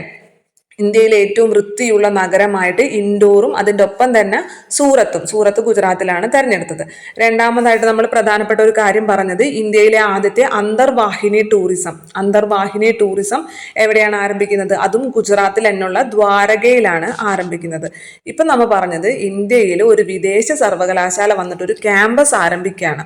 അതും ഗുജറാത്തിൽ തന്നെയാണ്, ഗുജറാത്തിലെ ഗിഫ്റ്റ് സിറ്റിയിലാണ് ആരംഭിക്കുന്നത്. ഇനി ഏത് സർവകലാശാലയാണ്? ഓസ്ട്രേലിയയിലെ ഡീക്കിംഗ് സർവകലാശാലയാണ് ആരംഭിക്കാൻ പോകുന്നത്. ഇനി അടുത്ത ചോദ്യം നിങ്ങൾ ഓൾറെഡി പഠിച്ചിട്ടുണ്ടാവും. രാജ്യത്തെ ഏറ്റവും നീളം കൂടിയ കടൽ പാലം അടൽ സേതു അല്ലെ. അടൽ സേതു എന്നായിരിക്കും പഠിച്ചിരിക്കുന്നത്. മുഴുവൻ പേര് Shri Atal Bihari Vajpayee trans harbour link എന്നാണ്. അതിന്റെ ശരിക്കുള്ള പേര് അതാണ്, അടൽ സേതു എന്നും പറയും അല്ലെ. Shri Atal Bihari Vajpayee trans harbour link ഇത് ഏതൊക്കെ സ്ഥലങ്ങളെ തമ്മിലാണ് ബന്ധിപ്പിക്കുന്നത്? മുംബൈയെയും നവി മുംബൈയെയും തമ്മിലാണ് ബന്ധിപ്പിക്കുന്നത്. മുംബൈയെയും നവി മുംബൈയാണ് ബന്ധിപ്പിക്കുന്നത്. ഇത് ഓൾറെഡി നമ്മൾ പറഞ്ഞു അല്ലെ, കടൽ പാലമാണെന്ന് പറഞ്ഞു. പക്ഷെ ഇതിന്റെ ടോട്ടൽ നീളം 21.8 കിലോമീറ്റർ ആണെങ്കിലും കടലിന് മുകളിൽ കൂടി പോകുന്നത് 16.5 കിലോമീറ്റർ ആണ്. അതും കൂടി ഒന്ന് നോക്കി വെക്കണം. ആകെ നീളം 21.8 കിലോമീറ്റർ ആണ്. ടോട്ടൽ എത്രയാണ് നീളം? 21.8 കിലോമീറ്റർ. കടലിന് മുകളിൽ കൂടി പോകുന്നത് 16.5 കിലോമീറ്റർ ആണ്. ഇത് ലോകത്ത് തന്നെ 12ാം സ്ഥാനമുള്ള പാലാണ്. നീളത്തിന്റെ കേസിൽ ലോകത്ത് തന്നെ 12ാം സ്ഥാനമാണ്. അതുപോലെ തന്നെ 6 വരി പാത കൂടിയാണ്. അപ്പൊ ഇത്രയും കാര്യങ്ങൾ അടൽ സേതുവിനെ കുറിച്ച് ഓർത്തു വെക്കണം. ഇന്ത്യയിലെ ഏറ്റവും നീളം കൂടിയിട്ടുള്ള കടൽപ്പാലമാണ് അടൽ സേതു അഥവാ Atal Bihari Vajpayee trans harbour link എന്ന് പറയുന്നത്. മുംബൈയെയും നവി മുംബൈയാണ് തമ്മിൽ ബന്ധിപ്പിക്കുന്നത്. 21.8 കിലോമീറ്റർ ആണ് ആകെ നീളം. 16.5 കിലോമീറ്റർ ആണ് കടലിന് മുകളിൽ കൂടിയുള്ള നീളം എന്ന് പറയുന്നത്. മുംബൈ നഗരത്തെ നവി മുംബൈയായിട്ട് ബന്ധിപ്പിക്കുന്നതാണ്. അതേപോലെ തന്നെ ലോകത്ത് തന്നെ നീളത്തിന്റെ കേസിൽ 12ാമത്തെ സ്ഥാനമാണ്. അടുത്തത് Boeing India engineering and technology centre. Boeing India engineering and technology centre നിലവിൽ വരുന്നത് ബാംഗ്ലൂരാണ്. Boeing India engineering and technology centre നിലവിൽ വരുന്നത് ബാംഗ്ലൂരാണ്. ഈ Boeing India engineering and technology centre എന്ന് പറയുന്നത് വ്യോമയാനവുമായി ബന്ധപ്പെട്ട അല്ലെ, നമ്മുടെ എയറോസ്പേസ് വ്യോമയാനവുമായി ബന്ധപ്പെട്ട പഠനങ്ങൾക്കുള്ളൊരു സെന്ററാണ് Boeing India engineering and technology centre എന്ന് പറയുന്നത്. ബാംഗ്ലൂരിലാണ് വന്നത്. അപ്പൊ ബോയിങ് ബാംഗ്ലൂർ അങ്ങനെ ഒന്ന് ജസ്റ്റ് കണക്ഷനിൽ പഠിക്കാം. അടുത്തത് 2024 ജനുവരിയിലെ സ്റ്റേറ്റ് ബാങ്ക് ഓഫ് ഇന്ത്യയെ മറികടന്ന് രാജ്യത്തെ ഏറ്റവും വിപണി മൂല്യമുള്ള പൊതുമേഖലാ സ്ഥാപനമായി മാറിയത് LIC ആണ്. ലൈഫ് ഇൻഷുറൻസ് കോർപ്പറേഷൻ ഓഫ് ഇന്ത്യയാണ്. ജസ്റ്റ് ഒന്ന് മനസ്സിലാക്കി വെച്ചാൽ മതി. അത്ര ഇമ്പോർട്ടൻ്റ് എന്ന് പറയാനില്ല എങ്കിലും പഠിച്ചിരിക്കണം. 2024 ജനുവരിയിലെ സ്റ്റേറ്റ് ബാങ്ക് ഓഫ് ഇന്ത്യയെ മറികടന്നുകൊണ്ടാണ് രാജ്യത്തെ ഏറ്റവും വിപണി മൂല്യമുള്ള പൊതുമേഖലാ സ്ഥാപനമായിട്ട് മാറിയത് LIC ആണ്. അടുത്തത് ലോകത്തിലെ ഏറ്റവും ഉയരം കൂടിയ അംബേദ്കറുടെ പ്രതിമ എവിടെയാണ് നിലവിൽ വരുന്നത്? ഇമ്പോർട്ടൻ്റ് ആണത്. ലോകത്തിലെ ഏറ്റവും ഉയരം കൂടിയ അംബേദ്കറുടെ പ്രതിമ വിജയവാഡ, ആന്ധ്രാപ്രദേശിലെ വിജയവാഡയിലാണ് വരുന്നത്. 125 അടി ഉയരമാണ് പ്രതിമയ്ക്കുള്ളത്. പ്രതിമയുടെ ഉയരാണ് 125 അടി എന്ന് പറയുന്നത്. അതിന്റെ പീഠം കൂടി കൂട്ടുമ്പോൾ 206 സംതിങ് അങ്ങാണ്ട് ഉയരം വരുന്നുണ്ട്. 125 ആണ് ആ പ്രതിമയുടെ ഉയരം. പിന്നെ അതിന്റെ അടിയിൽ പീഠം ഉണ്ടാകുമല്ലോ, ഒരു സ്ലാബ് പോലെ. അതിന്റെ ഉയരം കൂടി കൂട്ടുമ്പോൾ 206 അടി എങ്ങാണ്ടാണ് അതിന്റെ ഉയരം എന്ന് പറയുന്നത്. 125 ചോദിക്കുള്ളൂ. 125 അടിയാണ് അംബേദ്കറുടെ പ്രതിമയുടെ ഉയരം എന്ന് പറയുന്നത്. എവിടെയാണ്? ആന്ധ്രാപ്രദേശിലെ വിജയവാഡയിലാണ്. ഇമ്പോർട്ടൻ്റ് ആണ്. ഇന്ത്യയിലെ നല്ല ലോകത്തിൽ തന്നെ. ഇപ്പൊ അംബേദ്കറുടെ പ്രതിമയൊക്കെ എന്തായാലും ഇന്ത്യയിലല്ലേ ഏറ്റവും ഉയരം കൂടിയത് ഉണ്ടാവുള്ളൂ. അപ്പൊ ലോകത്തിലെ തന്നെ ഏറ്റവും ഉയരം കൂടിയ അംബേദ്കറുടെ പ്രതിമ എന്ന് പറയുന്നത് ആന്ധ്രാപ്രദേശിലെ വിജയവാഡയിലാണ്. 125 അടിയാണ് ഉയരം എന്ന് പറയുന്നത്. അടുത്തത് ഇന്ത്യയുടെ ആദ്യത്തെ ഡാർക്ക് സ്കൈ പാർക്ക് വരുന്നത് പെഞ്ച് ടൈഗർ റിസർവ്, മഹാരാഷ്ട്രയിലെ പെഞ്ച് ടൈഗർ റിസർവിലാണ്. അപ്പൊ 2 കാര്യം ഇവിടെ ശ്രദ്ധിക്കണം. ഈ പെഞ്ച് ടൈഗർ റിസർവ് എവിടെയാണെന്നുള്ള കാര്യം ശ്രദ്ധിച്ചു വെക്കണം. എവിടെയാണ്? മഹാരാഷ്ട്രയിലാണ് പെഞ്ച് ടൈഗർ റിസർവ് വരുന്നത്. ഇനി അതിന്റെ പ്രത്യേകത ഇപ്പൊ എന്താണ് പറയാൻ കാരണം? ഇന്ത്യയിലെ ആദ്യത്തെ ഡാർക്ക് സ്കൈ പാർക്ക് വരുന്നത്. ഡാർക്ക് ആയിട്ടിരിക്കുക. അതായത് വേറെ വെളിച്ചൊന്നും കയറി വരാൻ പാടില്ല. കൃത്രിമമായിട്ടുള്ള ബാക്കി പ്രകാശങ്ങളെയൊക്കെ തടഞ്ഞു നിർത്താം. അത് സാധാരണ ഇപ്പൊ എന്തെങ്കിലും വാന നിരീക്ഷണ സ്ഥലങ്ങളൊക്കെ ഉണ്ടാവില്ല, അത് നമ്മുടെ ആകാശഗോളങ്ങളൊക്കെ നിരീക്ഷിക്കുന്ന സ്ഥലങ്ങളിലൊക്കെ ഈ കൃത്രിമമായിട്ടുള്ള പ്രകാശങ്ങളെ തടഞ്ഞു നിർത്തും. കാരണം എങ്കിൽ മാത്രമേ കൃത്യമായിട്ട് അവർക്ക് നിരീക്ഷണം നടത്താൻ സാധിക്കുള്ളൂ അല്ലെ.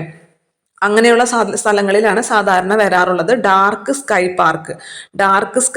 സ്കൈ നല്ല ഡാർക്ക് ആക്കി വെക്കുക. അതായത് കൃത്രിമമായിട്ടുള്ള പ്രകാശങ്ങളൊന്നും കടന്നു വരാൻ പാടില്ല. അതായത് പ്രകാശ മലിനീകരണം തടയാൻ എന്നൊക്കെ പറയാം.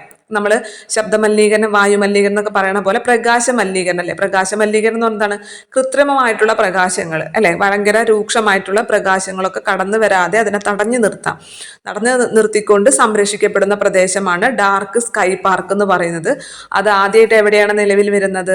മഹാരാഷ്ട്രയിലെ പെഞ്ച് ടൈഗർ റിസർവിലാണ് നിലവിൽ വരുന്നത്. മഹാരാഷ്ട്രയിലെ പെഞ്ച് ടൈഗർ റിസർവിലാണ് ഇന്ത്യയിലെ ആദ്യത്തെ ഡാർക്ക് സ്കൈ പാർക്ക് നിലവിൽ വരുന്നത്. ഇനി ഇന്റർനെറ്റ് ഉപഭോക്താക്കൾക്ക് തട്ടിപ്പിൽ നിന്നും രക്ഷ നേടാൻ വേണ്ടി ബ്രൗസ് സേഫ് എന്ന ആപ്പ് വികസിപ്പിച്ച സംസ്ഥാനം കർണാടകയാണ്. ഇന്റർനെറ്റ് ഉപഭോക്താക്കൾക്ക് തട്ടിപ്പിൽ നിന്നും രക്ഷപ്പെടാൻ ബ്രൗസ് സേഫ് എന്ന ആപ്പ് വികസിപ്പിച്ച സംസ്ഥാനം കർണാടക. അപ്പൊ നമുക്കറിയാലോ, ബാംഗ്ലൂർ എന്ന് പറയുന്നത് തന്നെ ഒരു IT സിറ്റി ആണല്ലേ. അപ്പൊ അവിടുത്തെ ആളുകൾക്കൊക്കെ കൂടുതലായിട്ടും വേണ്ടത് ബ്രൗസ് സേഫ്.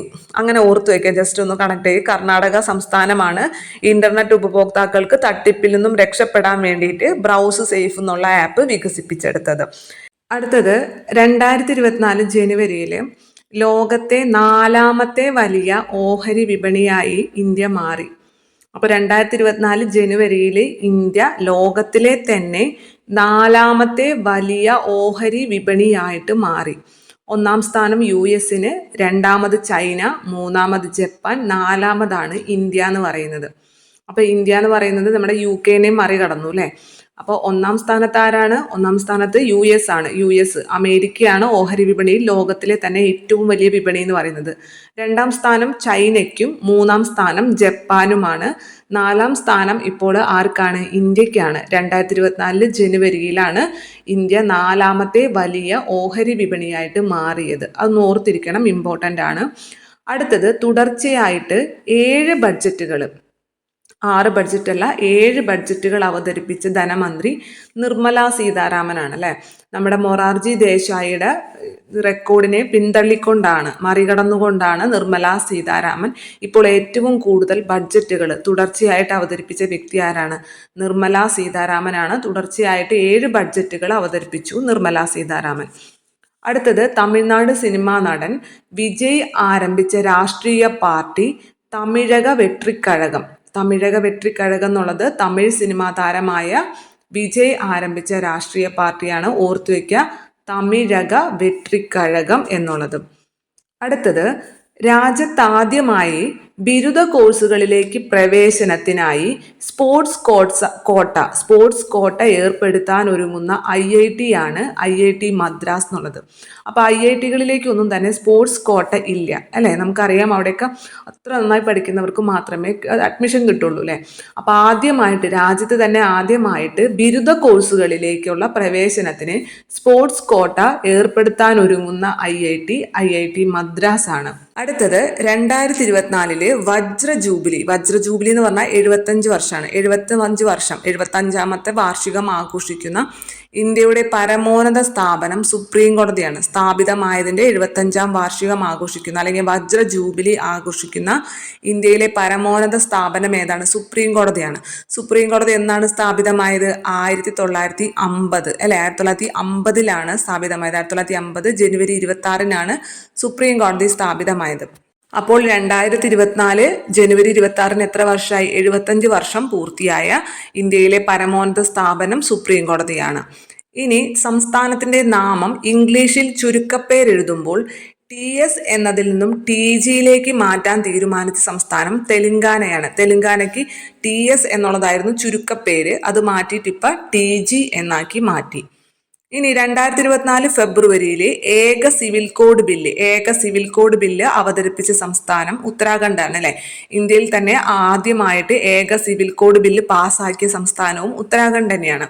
നമുക്കറിയാം, ഏക സിവിൽ കോഡ് നിലനിൽക്കുന്ന ഒരു സംസ്ഥാനമാണ് ഗോവ എന്ന് പറയുന്നത്. പക്ഷെ ഗോവയിലുള്ള സിവിൽ കോഡ് എന്ന് പറയുന്നത് നമ്മൾ ഇന്ത്യയിൽ ഉണ്ടാക്കിയ സിവിൽ കോഡല്ല, അത് പോർച്ചുഗീസുകാരുണ്ടായിരുന്ന സമയത്തെ ഉണ്ടായിരുന്നതാണ്. അപ്പൊ ഇന്ത്യയിൽ ഏക സിവിൽ കോഡ് നിയമം നിലനിൽക്കുന്ന ഒരു സംസ്ഥാനം ഗോവയായിരുന്നു. പക്ഷെ അത് ഇന്ത്യക്ക് സ്വാതന്ത്ര്യം കിട്ടിയതിന് ശേഷമുള്ള ഒരു സിവിൽ കോഡ് നിയമമല്ല, അത് ഓൾറെഡി പോർച്ചുഗീസുകാരുണ്ടായിരുന്ന സമയത്തെ അവിടെ ഉണ്ടായിരുന്നതാണ്. എന്നാൽ സ്വാതന്ത്ര്യത്തിന് ശേഷം ഇന്ത്യയിൽ ആദ്യമായി തന്നെ ഒരു ഏക സിവിൽ കോഡ് നിയമം പാസ്സാക്കിയത് ഉത്തരാഖണ്ഡ്. ഇനി കേന്ദ്ര ബഡ്ജറ്റ് പ്രഖ്യാപനം അനുസരിച്ച് 29 രൂപയ്ക്ക് ലഭ്യമാകുന്ന അരിയുടെ പേരെന്താണ്? ഭാരത് അരി അല്ലേ. ഭാരത് അരി എന്നുള്ളത് 29 രൂപയ്ക്ക് ലഭ്യമാകുന്ന അരിയാണ്.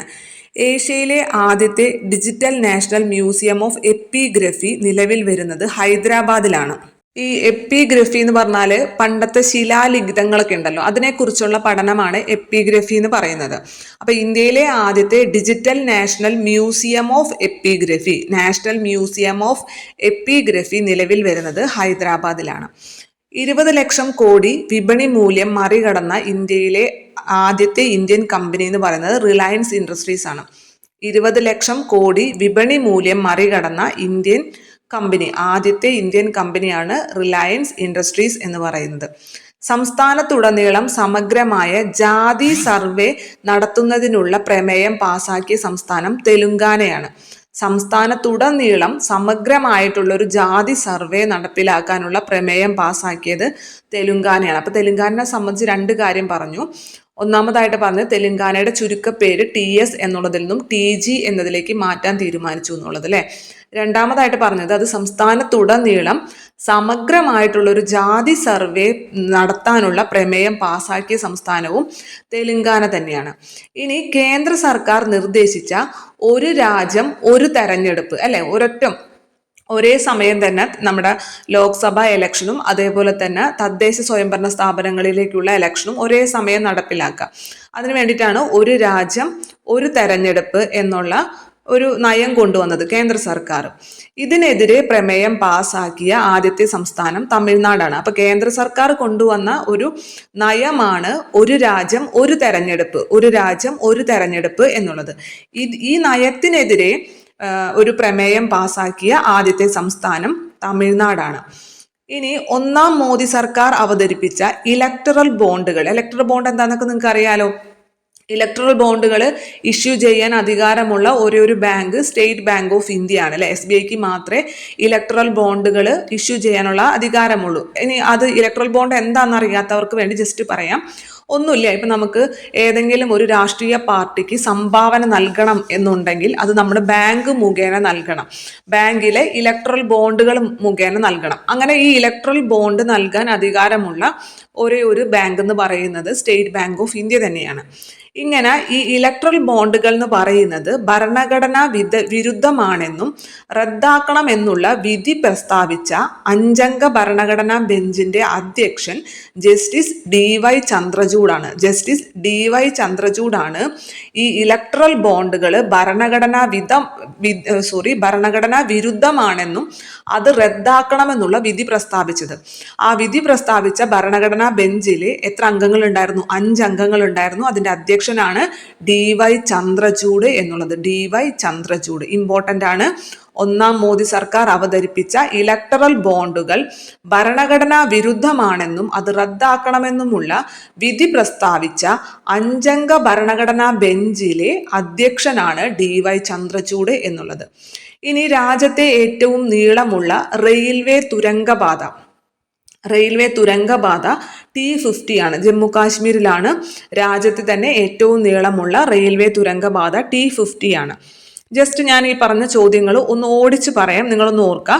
ലോകത്തിലെ ഏറ്റവും ഉയരം കൂടിയ അംബേദ്കറുടെ പ്രതിമ എവിടെയാണ്? ആന്ധ്രാപ്രദേശിലെ വിജയവാഡയിലാണ്. 125 അടിയാണ് ഉയരം. പിന്നെ ഇന്ത്യയിലെ ആദ്യത്തെ ഡാർക്ക് സ്കൈ പാർക്ക് എന്താണെന്ന് പറഞ്ഞു അല്ലെ. അതായത് പ്രകാശ മലിനീകരണം തടയുക, കൃത്രിമ പ്രകാശം കടന്നു വരാതിരിക്കുക, അതിന് വേണ്ടിയിട്ടുള്ള ഒരു ഡാർക്ക് സ്കൈ പാർക്ക് ആദ്യമായിട്ട് ഇന്ത്യയിൽ നിലവിൽ വന്നത് പെഞ്ച് ടൈഗർ റിസർവിലാണ്. പെഞ്ച് ടൈഗർ റിസർവ് അപ്പോൾ എവിടെയാണ്? മഹാരാഷ്ട്രയിലാണ്. ഇനി ഇന്റർനെറ്റ് ഉപഭോക്താക്കൾ തട്ടിപ്പിൽ നിന്നും രക്ഷ നേടാൻ ബ്രൗസ് സേഫ് എന്ന ആപ്പ് വികസിപ്പിച്ച സംസ്ഥാനം കർണാടകയാണ്. പിന്നെ ലോകത്തെ 4ാമത്തെ വലിയ ഓഹരി വിപണിയായിട്ട് ഇന്ത്യ മാറി എന്നുള്ളത്. 1ാം സ്ഥാനം US ആണ്, 2ാമത് ചൈന, 3ാമത് ജപ്പാനാണ്. തുടർച്ചയായിട്ടുള്ള 7 ബഡ്ജറ്റുകൾ അവതരിപ്പിച്ച് മൊറാർജി ദേശായിയുടെ നേട്ടത്തെ മറികടന്നത് ആ റെക്കോർഡിനെ മറികടന്നത് നിർമ്മല സീതാരാമനാണ്. തമിഴ് സിനിമാ നടൻ വിജയ് ആരംഭിച്ചിട്ടുള്ള രാഷ്ട്രീയ പാർട്ടിയുടെ പേരെന്താണ്? തമിഴക വെട്രിക്കഴകം എന്നുള്ളതാണ്. രാജ്യത്ത് ആദ്യമായി തന്നെ ബിരുദ കോഴ്സിലെ പ്രവേശനത്തിന് സ്പോർട്സ് കോട്ട ഏർപ്പെടുത്താൻ ഒരുങ്ങുന്ന IIT മദ്രാസ് ആണ്. 2024 വജ്ര ജൂബിലി അഥവാ 75ാം വാർഷികം ആഘോഷിക്കുന്ന ഇന്ത്യയിലെ പരമോന്നത സ്ഥാപനം സുപ്രീം കോടതിയാണ്. 1950 ജനുവരി 26 സുപ്രീം കോടതി നിലവിൽ വന്നത്.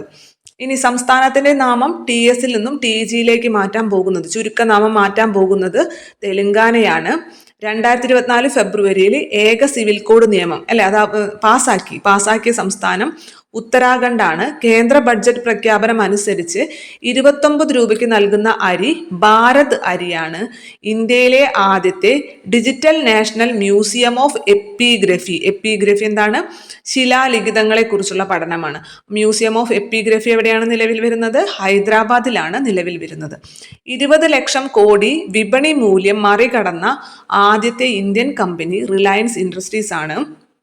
സംസ്ഥാനത്തുടനീളം സമഗ്രമായിട്ടുള്ള ജാതി സർവേ നടത്താനുള്ള പ്രമേയം പാസാക്കിയ സംസ്ഥാനം തെലങ്കാനയാണ്. ഒരു രാജ്യം ഒരു തെരഞ്ഞെടുപ്പ് എന്നുള്ള കേന്ദ്ര സർക്കാരിന്റെ നയത്തിനെതിരെ പ്രമേയം പാസാക്കിയ ആദ്യത്തെ സംസ്ഥാനം തമിഴ്നാടാണ്. ഒന്നാം മോദി സർക്കാർ അവതരിപ്പിച്ച ഇലക്ട്രൽ ബോണ്ടുകൾ ഭരണഘടനാ വിരുദ്ധമാണെന്നും റദ്ദാക്കണമെന്നുമുള്ള വിധി പ്രസ്താവിച്ച 5 അംഗ ഭരണഘടനാ ബെഞ്ചിന്റെ അധ്യക്ഷൻ ജസ്റ്റിസ് DY ചന്ദ്രചൂഡാണ്. രാജ്യത്തെ ഏറ്റവും നീളമുള്ള റെയിൽവേ തുരങ്കപാത എവിടെയാണ്? ഏതാണ്? T50 ആണ്. അത് ജമ്മു കാശ്മീരിലാണ്.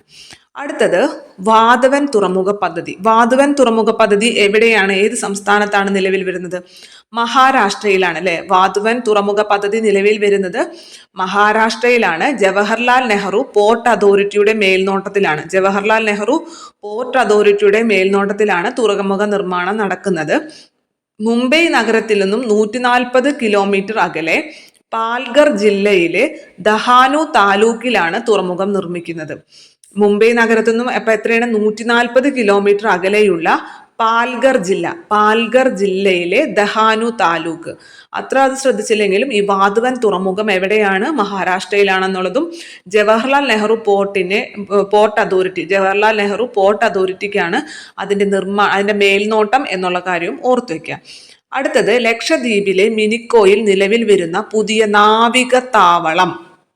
ലക്ഷദ്വീപിലെ മിനിക്കോയിൽ വരുന്ന പുതിയ നാവിക താവളമാണ് INS ജഡായു. INS ജഡായു എന്നുള്ളത് പുതിയ നാവിക താവളമാണ്. ഇന്ത്യയിലെ പുതിയ നാവിക താവളമാണ് INS ജഡായു. ലക്ഷദ്വീപിലെ മിനിക്കോയിലാണ്. അപ്പൊ ഈ INS ജഡായു എന്നൊക്കെ കേൾക്കുമ്പോൾ ജഡായു പാറയൊക്കെ ഓർത്ത് വെച്ചിട്ട് അല്ലെ, നമ്മൾ ജഡായു പാറ എവിടെയാണ് സ്ഥിതി ചെയ്യുന്നത്? കൊല്ലത്താണ് അല്ലെ ജഡായു പാറ. അപ്പൊ അതൊക്കെ ഓർത്തിട്ട് ചിലർ കൊല്ലൊക്കെ ഓപ്ഷനിൽ ഉണ്ടാവും, തെറ്റി എഴുതരുത്. ഈ ജഡായു INS ജഡായു എന്നുള്ളത് പുതിയ നാവിക താവളമാണ്. ലക്ഷദ്വീപിലെ മിനിക്കോയിലാണെന്നുള്ള കാര്യം ഓർത്തിരിക്കുക. ഇനി ഇന്ത്യയിലെ ഏറ്റവും നീളം കൂടിയ കേബിൾ സ്റ്റേഡ് പാലമാണ് സുദർശൻ സേതു എന്നുള്ളത്. ഈ കേബിൾ സ്റ്റേഡ് പാലം എന്താന്ന് പറഞ്ഞാൽ ചിലപ്പോൾ നിങ്ങൾക്ക് അത്ര ക്ലിയർ ആവില്ല. ആ ഫോട്ടോയിൽ നോക്കിയാൽ നിങ്ങൾക്ക് കൃത്യമായിട്ട് മനസ്സിലാവും. അതായത് ഇങ്ങനെ ഇടയ്ക്ക് ഓരോ ലംബമായിട്ട് കുറച്ച് ഇതുകളുണ്ടാവും അല്ലെ, ഒരു വലിയൊരു തൂണ് പോലെ ഉണ്ടാവും ലംബമായിട്ട്. എന്നിട്ട് അതിലേക്ക് ഇങ്ങനെ കേബിളുകൾ വെച്ചിട്ട് ബാക്കിയുള്ള ഭാഗത്തിനൊക്കെ സപ്പോർട്ട് കൊടുക്കുക. നിങ്ങൾ ആ ചിത്രത്തിൽ കണ്ടിട്ടുണ്ടാവും. ഇന്ത്യയിൽ ലോകത്തിൽ തന്നെ പല സ്ഥലങ്ങളിലുണ്ട് ഇത്തരത്തിൽ കേബിൾ സ്റ്റേഡ് പാലം. അതിൽ ഇന്ത്യയിലുണ്ട് പല സ്ഥലങ്ങളിലും. ഇന്ത്യയിലെ ഏറ്റവും നീളം കൂടിയിട്ടുള്ള കേബിൾ സ്റ്റെഡ് പാലാണ് സുദർശൻ സേതു ഗുജറാത്ത് എന്നുള്ളത്. സുദർശൻ സേതു ഗുജറാത്ത് ഇന്ത്യയിലെ ഏറ്റവും നീളം കൂടിയിട്ടുള്ള കേബിൾ സ്റ്റെഡ് പാലമാണ്. കച്ച് ഉൾക്കടലിലെ ബെയ്റ്റ് ദ്വാരകാ ദ്വീപിനെയും ഓഗയെയും ബന്ധിപ്പിക്കുന്ന കേബിൾ സ്റ്റെഡ് പാലമാണ് സുദർശൻ സേതു. കച്ച് ഉൾക്കടലിലെ ബെയ്റ്റ് ദ്വാരകാ ദ്വീപിനെയും ഓഗയെയും തമ്മിൽ ബന്ധിപ്പിക്കുന്ന കേബിൾ സ്റ്റഡ് പാലമാണ് സുദർശൻ സേതു. അപ്പൊ സുദർശൻ സേതുവും ഗുജറാത്ത് തന്നെയാണ് അല്ലെ. അപ്പൊ നമ്മളിപ്പോൾ ഓൾറെഡി കുറെ കാര്യങ്ങൾ ഗുജറാത്ത് പറഞ്ഞു അല്ലെ. ഇന്ത്യയിലെ ആദ്യത്തെ സബ്മറൈൻ ടൂറിസം നമ്മൾ പറഞ്ഞു, ദ്വാരക ഗുജറാത്ത് പറഞ്ഞു. അതുപോലെ തന്നെ ഇന്ത്യയിലെ ഏറ്റവും വൃത്തിയുള്ള നഗരം എന്ന് പറഞ്ഞത് സൂറത്ത് ഗുജറാത്ത് ആണെന്ന് പറഞ്ഞു. അതേപോലെ തന്നെ ഇപ്പൊ പറഞ്ഞത് ഇന്ത്യയിലെ ഏറ്റവും നീളം കൂടിയിട്ടുള്ള കേബിൾ സ്റ്റഡ് പാലം, ഇന്ത്യയിലെ ഏറ്റവും നീളം കൂടിയ കേബിൾ സ്റ്റഡ് പാലം സുദർശൻ സേതു ഗുജറാത്ത് ആണെന്ന് പറഞ്ഞു. ബെയ്റ്റ് ദ്വാരകാ ദ്വീപിനെയും ഓഗയെയും തമ്മിൽ ബന്ധിപ്പിക്കുന്നതാണ് കേബിൾ സ്റ്റഡ് പാലം എന്നുള്ളത്. അതേപോലെ തന്നെ ആദ്യമായിട്ട് ഇന്ത്യയിൽ ഒരു വിദേശ സർവകലാശാല ക്യാമ്പസ് ആരംഭിക്കാൻ പോകുന്നത് നമ്മുടെ എവിടെയാണ്? ഗുജറാത്തിലാണെന്ന് പറഞ്ഞു അല്ലെ. ഗുജറാത്തിലെ ഗിഫ്റ്റ് സിറ്റിയിലാണ് ഡീക്കിംഗ് സർവകലാശാല. ഓസ്ട്രേലിയയിലെ ഡീക്കിംഗ് സർവകലാശാലയാണ് ഇന്ത്യയിൽ ക്യാമ്പസ് ആരംഭിക്കുന്ന ആദ്യത്തെ വിദേശ സർവകലാശാല എന്നുള്ള കാര്യം പറഞ്ഞിട്ടുണ്ട്. അപ്പൊ ഇതൊക്കെ എവിടെയാണ്? ഗുജറാത്തിലാണ്. ഇപ്പോൾ നമ്മൾ അവസാനം പറഞ്ഞത് സുദർശൻ സേതു എന്നുള്ളത് ഇന്ത്യയിലെ ഏറ്റവും നീളം കൂടിയിട്ടുള്ള കേബിൾ സ്റ്റഡ് പാലമാണ്. അടുത്തത് 2024 ഫെബ്രുവരിയിലെ 1935 മുസ്ലിം വിവാഹ മോചന രജിസ്ട്രേഷൻ നിയമങ്ങൾ റദ്ദാക്കിയ സംസ്ഥാനം ആസാമാണ്. അപ്പൊ 1935 മുസ്ലിം വിവാഹ മോചന രജിസ്ട്രേഷൻ നിയമങ്ങൾ റദ്ദാക്കിയ സംസ്ഥാനം ആസാമാണ്. ഇനി വംശനാശ ഭീഷണി നേരിടുന്ന കടുവ, സിംഹം, പുള്ളിപ്പുലി, ഹിമപ്പുലി, പ്യൂമ, ചീറ്റ തുടങ്ങിയ പൂച്ച കുടുംബത്തിൽ ഉൾപ്പെടുന്ന മൃഗങ്ങളുടെ സംരക്ഷണത്തിന് വേണ്ടി ഇന്ത്യയുടെ നേതൃത്വത്തിൽ രൂപീകരിച്ച സംഘടനയാണ് ഇന്റർനാഷണൽ ബിഗ് കാറ്റ് അലയൻസ് എന്നുള്ളത്. ഇന്റർനാഷണൽ ബിഗ് കാറ്റ് അലയൻസ് അഥവാ IBCA ഇന്റർനാഷണൽ ബിഗ് കാറ്റ് അല്ലെ. നമുക്കറിയാലോ പുലി, അതുപോലെ തന്നെ ഈ പുള്ളിപ്പുലി, ഇതൊക്കെ തന്നെ മാർജാര കുടുംബം എന്നൊക്കെ പറയില്ലേ, അതായത് നമ്മുടെ ഈ പൂച്ചയുടെ തന്നെ കുടുംബത്തിൽ പെട്ടവരാണ്, കുറച്ചും കൂടി വലിയ ആളുകളാണെന്നേ ഉള്ളൂ. അതുകൊണ്ടാണ് ബിഗ് കാറ്റ് അലയൻസ്, ബിഗ് കാറ്റ് ഇന്റർനാഷണൽ ബിഗ് കാറ്റ് അലയൻസ് എന്നുള്ളത് എന്താണ്? വംശനാശ ഭീഷണി നേരിടുന്ന കടുവ, സിംഹം, പുള്ളിപ്പുലി, ഹിമപ്പുലി, പ്യൂമ, ചീറ്റ തുടങ്ങിയ പൂച്ച കുടുംബത്തിൽ ഉൾപ്പെടുന്ന മൃഗങ്ങളുടെ സംരക്ഷണത്തിന് വേണ്ടി ഇന്ത്യയുടെ നേതൃത്വത്തിൽ ആരംഭിച്ച സംഘടനയാണ് ഇന്റർനാഷണൽ ബിഗ് കാറ്റ് അലയൻസ് എന്നുള്ളത്. ഇനി രാജ്യത്തെ ആദ്യത്തെ സ്കിൽ ഇന്ത്യ സെന്റർ നിലവിൽ വരുന്നത് സാമ്പൽപൂർ, ഒഡീഷയാണ്. രാജ്യത്തെ ആദ്യ സ്കിൽ ഇന്ത്യ സെന്റർ നിലവിൽ വരുന്നത് സാമ്പൽപൂർ, ഒഡീഷയാണ്. ഓർത്തിരിക്കാൻ കുറച്ച് ബുദ്ധിമുട്ടുണ്ടാവും നമ്മങ്ങനെ കുറേ പഠിക്കുമ്പോഴേ. അപ്പം നമുക്കത് ഓർക്കാൻ എളുപ്പമാണ്. കാരണം സാമ്പാർ വെക്കുക എന്നുള്ളത് നല്ല സ്കില്ല് വേണ്ട പണിയാണ് അല്ലേ. ബാക്കി നമുക്ക് വേറെ ഏതെങ്കിലുമൊക്കെ ഒരു മെഴുക്ക് പുരട്ടിയോ ഒരു പെരിക്കുട്ടാനോ അല്ലേ, വേറെ എന്ത് കറി വെക്കാനും ഇത്ര അധികം സ്കില്ല് ആവശ്യമില്ല. പക്ഷേ സാമ്പാർ വെക്കാൻ നല്ല സ്കില്ല് ആവശ്യമാണ്. ഒരുപാട് കഷ്ണങ്ങളുണ്ട്. ചിലവർ നാളികേരം വറുത്ത് വെക്കും അല്ലേ, ചിലവർ നാളികേരം ഒന്നും വറുത്ത് അരച്ച് വെക്കാതെ തന്നെ നല്ല ടേസ്റ്റിന് സാമ്പാർ പൊടി ഇട്ടിട്ട് വെക്കുന്നവരുണ്ട്. അല്ലാതെ വറുത്തരച്ച് കായപ്പൊടി, അതുപോലെ തന്നെ മല്ലിപ്പൊടി എല്ലാം ചേർത്ത് നല്ല ടേസ്റ്റിന് വെക്കുന്നവരൊക്കെ ഉണ്ട്. പക്ഷെ എന്താണ്, സാമ്പാർ വെക്കാൻ ഒരു സ്കില്ല് വേണം, അല്ലാന്നുണ്ടെങ്കിൽ മൊത്തത്തിൽ കൊള്ളാവും അല്ലേ. പുളി പിഴിഞ്ഞൊഴിക്കണം, പലതും ചേർക്കണം. അപ്പം അതുകൊണ്ട് തന്നെ സാമ്പാർ വെക്കാൻ നല്ല സ്കില്ല് വേണമെന്ന് ഓർക്കുക. അപ്പോൾ ആദ്യ സ്കിൽ ഇന്ത്യ സെന്റർ, രാജ്യത്തെ ആദ്യ സ്കിൽ ഇന്ത്യ സെന്റർ നിലവിൽ വരുന്നത് എവിടെയാണ്? സാമ്പൽപൂർ, ഒഡീഷയാണ്. ഇനി മറക്കോ, സാമ്പൽപൂർ, ഒഡീഷയാണ്. അടുത്തത് സിക്കിമിലെ ആദ്യത്തെ റെയിൽവേ സ്റ്റേഷൻ. സിക്കിം എന്ന് പറയുമ്പോൾ തന്നെ അറിയാലോ എവിടെയൊക്കെ എടുക്കണേന്ന് മൂപ്പര്. സിക്കിമിലെ ആദ്യത്തെ റെയിൽവേ സ്റ്റേഷനാണ് റാങ്പോ എന്നുള്ളത്. റാങ്പോ സിക്കിമിലെ ആദ്യത്തെ റെയിൽവേ സ്റ്റേഷനാണ്. അടുത്തത് റിലയൻസ് ഇൻഡസ്ട്രീസിന്റെ കീഴിൽ ഗുജറാത്തിലെ ജാംനഗറിൽ 3000 ഏക്കർ സ്ഥിതി ചെയ്യുന്ന മൃഗപരിപാലന കേന്ദ്രമാണ് വൻതാര. വീണ്ടും ഗുജറാത്ത് വന്നു. ഞാൻ പറഞ്ഞില്ലേ കുറേ കാര്യങ്ങൾ ഗുജറാത്തിൽ പഠിക്കാനുണ്ട്. റിലയൻസ് ഇൻഡസ്ട്രീസിന്റെ കീഴിൽ ഗുജറാത്തിലെ ജാംനഗറില് 3000 ഏക്കർ സ്ഥിതി ചെയ്യുന്ന മൃഗപരിപാലന കേന്ദ്രമാണ് വൻതാര. റിലയൻസ് ഇൻഡസ്ട്രീസിന്റെ കീഴിൽ ഗുജറാത്തിലെ ജാംനഗറിൽ 3000 ഏക്കറിൽ സ്ഥിതി ചെയ്യുന്ന മൃഗപരിപാലന കേന്ദ്രം വൻതാര. ഇനി കേന്ദ്ര സർക്കാരിന്റെ പുതിയ ഭേദഗതി പ്രകാരം എത്ര വയസ്സ് കഴിഞ്ഞവർക്കാണ് തെരഞ്ഞെടുപ്പിൽ തപാൽ വോട്ട് സൗകര്യം ലഭ്യമാകുന്നത്? എത്ര വയസ്സിന് മുകളിലുള്ളവർക്കാണ് തപാൽ വോട്ട് ചെയ്യാൻ പറ്റുക? 85 വയസ്സിന് മുകളിലുള്ളവർക്കാണ് തപാൽ വോട്ട് ചെയ്യാൻ സാധ്യമാകുക. ഇമ്പോർട്ടൻ്റ് ആണ്, ശ്രദ്ധിക്കണം. 60 വയസ്സുണ്ടാവും, 70 വയസ്സുണ്ടാവും അല്ലേ. അപ്പം മുതിർന്ന പൗരന്മാരെന്നുള്ള രീതിയിൽ നിങ്ങൾക്ക് അതൊക്കെ തോന്നും. അതൊന്നല്ല, 85 വയസ്സിന് മുകളിലുള്ളവർക്ക് മാത്രമേ തപാൽ വോട്ട് ചെയ്യാൻ സാധ്യമാകുള്ളൂ.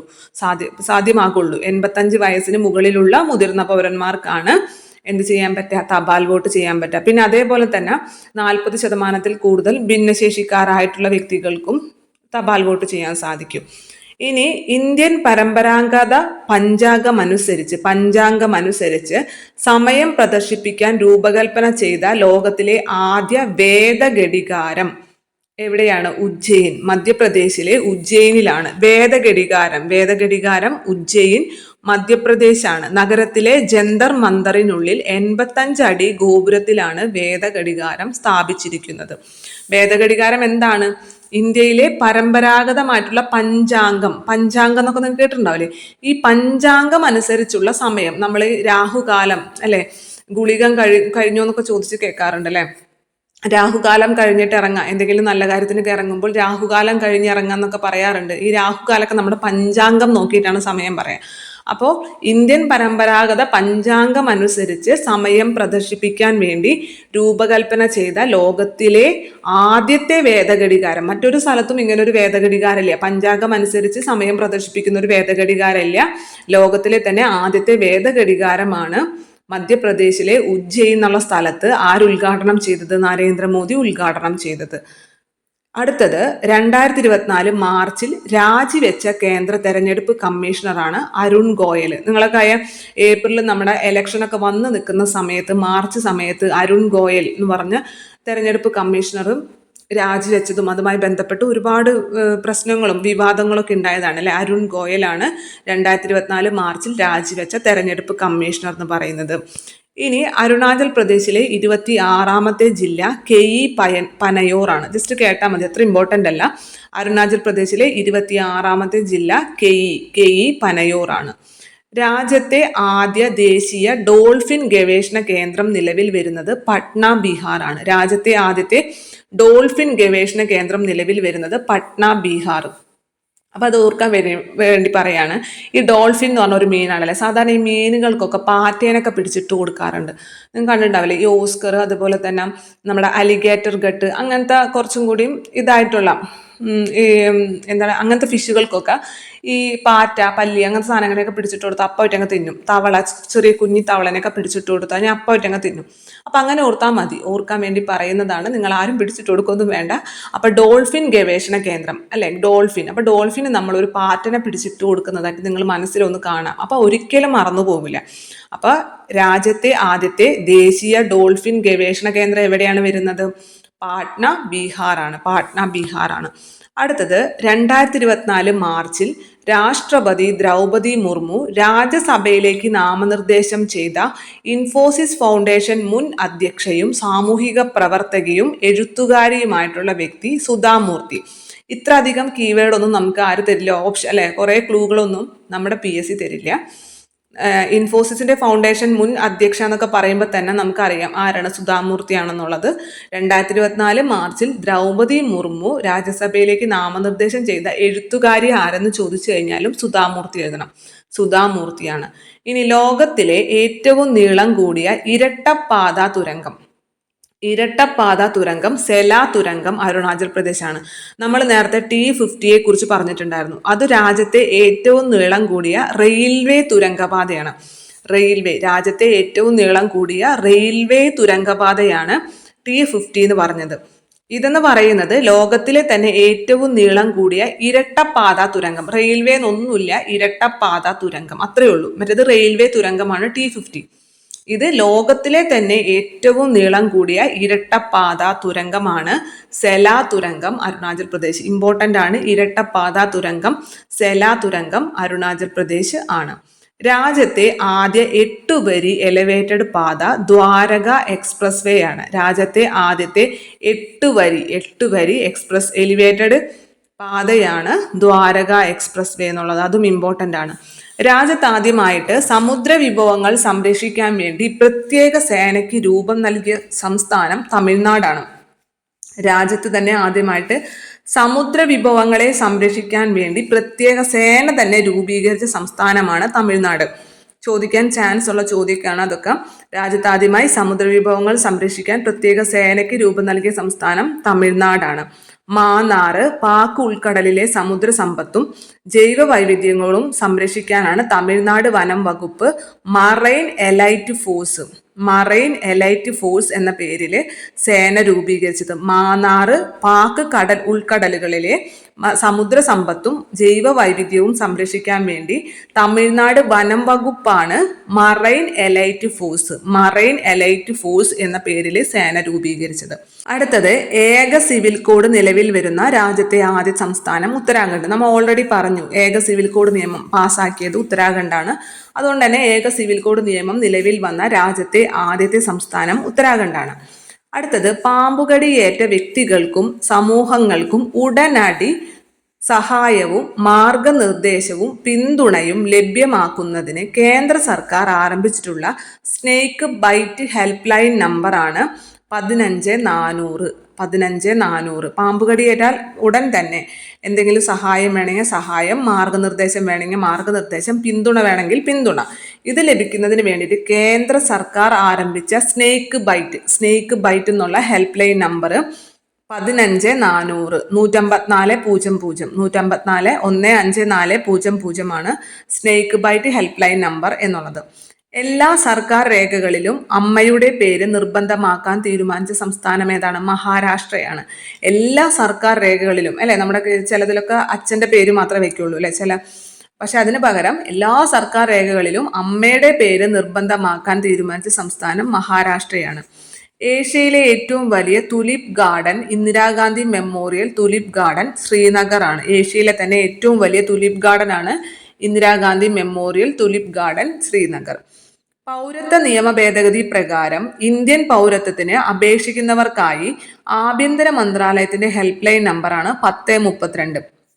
പൗരത്വ നിയമ ഭേദഗതി പ്രകാരം പൗരത്വത്തിന് അപേക്ഷിക്കുക. ഇങ്ങനെ പൗരത്വത്തിന് അപേക്ഷിക്കുന്നവർക്ക് ഒരു ഹെൽപ്പ് ലൈൻ നമ്പർ, അവരുടെ സംശയങ്ങളൊക്കെ ചോദിക്കാൻ വേണ്ടി ആഭ്യന്തര മന്ത്രാലയത്തിന്റെ ഒരു help line നമ്പറുണ്ട് 1032.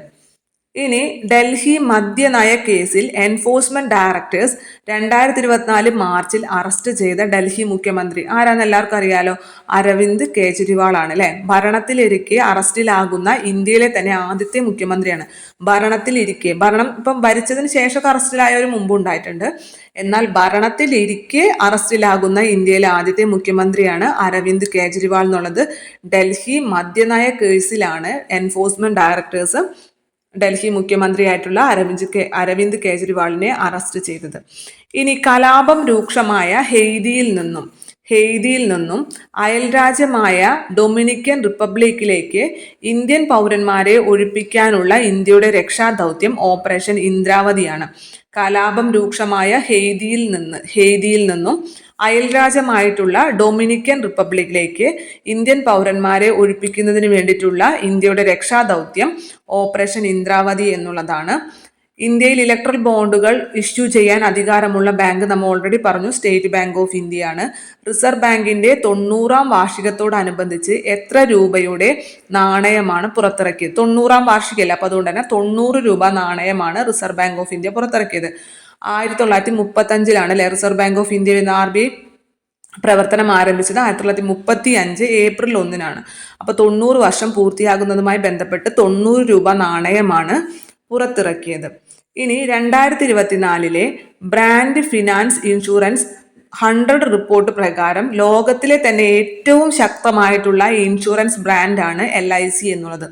2024 brand finance insurance 100 report പ്രകാരം ലോകത്തിലെ ഏറ്റവും ശക്തമായിട്ടുള്ള ഇൻഷുറൻസ് ബ്രാൻഡാണ് LIC. നമ്മളിപ്പോൾ നേരത്തെ പറഞ്ഞു അല്ലേ, LIC ആരെ മറികടന്നു എന്നുള്ളത്, നമ്മുടെ സ്റ്റേറ്റ് ബാങ്ക് ഓഫ് ഇന്ത്യനെ മറികടന്നു എന്നുള്ള കാര്യം നേരത്തെ പറഞ്ഞിട്ടുണ്ടായിരുന്നു. അതേപോലെ തന്നെ ഈ ബ്രാൻഡിങ്ങിൽ ഏറ്റവും ശക്തമായിട്ടുള്ള ഇൻഷുറൻസ് ബ്രാൻഡായിട്ട് ഏതിനെയാണ് സെലക്ട് ചെയ്തത്? LIC യാണ് സെലക്ട് ചെയ്തത്. 2024 ജിയോഗ്രഫിക്കൽ ഇൻഡിക്കേഷൻ GI ടാഗ് അല്ലെ, GI ടാഗ് കേട്ടിട്ടുണ്ടാവുമല്ലോ, ലഭിച്ചിട്ടുള്ള ഉത്തർപ്രദേശിലെ ഗോതമ്പ് ഇനമാണ് കത്തിയ ഗഹു എന്നുള്ളത്. അപ്പൊ GI ടാഗ് ലഭിച്ച ഉത്തർപ്രദേശിലെ ഗോതമ്പ് ഇനമാണ് കത്തിയ ഗഹു എന്നുള്ളത്. ഈ ചോദ്യങ്ങൾ ഞാൻ ഒന്നും കൂടി വായിക്കാൻ, നിങ്ങൾ ഒന്നും കൂടി നിങ്ങളുടെ ഓർമ്മയിലേക്ക് കൊണ്ടുവരാം. 2024 ഫെബ്രുവരിയിൽ 1935 മുസ്ലിം വിവാഹ മോചന രജിസ്ട്രേഷൻ നിയമങ്ങൾ റദ്ദാക്കിയ സംസ്ഥാനം ആസാമാണ്. അതേപോലെ വംശനാശ ഭീഷണി നേരിടുന്ന കടുവ, സിംഹം, പുള്ളിപ്പുലി, ഹിമപ്പുലി, പ്യൂമ, ചീറ്റ തുടങ്ങിയ പൂച്ച കുടുംബത്തിൽ ഉൾപ്പെടുന്ന മൃഗങ്ങളുടെ സംരക്ഷണത്തിന് വേണ്ടി ഇന്ത്യയുടെ നേതൃത്വത്തിൽ ആരംഭിച്ച സംഘടനയുടെ പേര് ഇന്റർനാഷണൽ ബിഗ് കാറ്റ് അലയൻസ് എന്നുള്ളതാണ്. രാജ്യത്തെ ആദ്യത്തെ സ്കിൽ ഇന്ത്യ സെന്റർ നിലവിൽ വരുന്നത്, സാമ്പാർ വയ്ക്കാൻ നല്ല സ്കില്ല് വേണം അല്ലേ, അപ്പൊ സാമ്പൽപൂര് ഒഡീഷയാണ്. സിക്കിമിലെ ആദ്യത്തെ റെയിൽവേ സ്റ്റേഷൻ റാങ്പോലാണ് നിലവിൽ വരുന്നത്. ഇനി റിലയൻസ് ഇൻഡസ്ട്രീസിന്റെ കീഴിൽ ഗുജറാത്തിലെ ജാം നഗറിൽ 3000 ഏക്കറിൽ സ്ഥിതി ചെയ്യുന്ന മൃഗപരിപാലന കേന്ദ്രം ഏതാണ്? വൻതാര. കേന്ദ്ര സർക്കാരിന്റെ പുതിയ ഭേദഗതി പ്രകാരം എത്ര വയസ്സ് കഴിഞ്ഞവർക്കാണ് തെരഞ്ഞെടുപ്പിൽ തപാൽ വോട്ട് ചെയ്യാനുള്ള സൗകര്യം ഒരുക്കുന്നത്? 85 വയസ്സിന് മുകളിലുള്ളവർക്കാണ് തപാൽ വോട്ട് ചെയ്യാനുള്ള സൗകര്യം. ഇന്ത്യൻ പരമ്പരാഗത പഞ്ചാംഗം അനുസരിച്ച് സമയം പ്രദർശിപ്പിക്കാൻ രൂപകൽപ്പന ചെയ്ത ലോകത്തിലെ ആദ്യത്തെ വേദഘടികാരം പ്രധാനമന്ത്രി എവിടെയാണ് ഉദ്ഘാടനം ചെയ്തത്? മധ്യപ്രദേശിലെ ഉജ്ജയിനിലാണ് ഉദ്ഘാടനം ചെയ്തത്. 2024 മാർച്ചിൽ രാജിവെച്ച കേന്ദ്ര തെരഞ്ഞെടുപ്പ് കമ്മീഷണർ അരുൺ ഗോയലാണ്. അരുണാചൽ പ്രദേശിലെ 26ാമത്തെ ജില്ല കെയി പനയോർ ആണ്.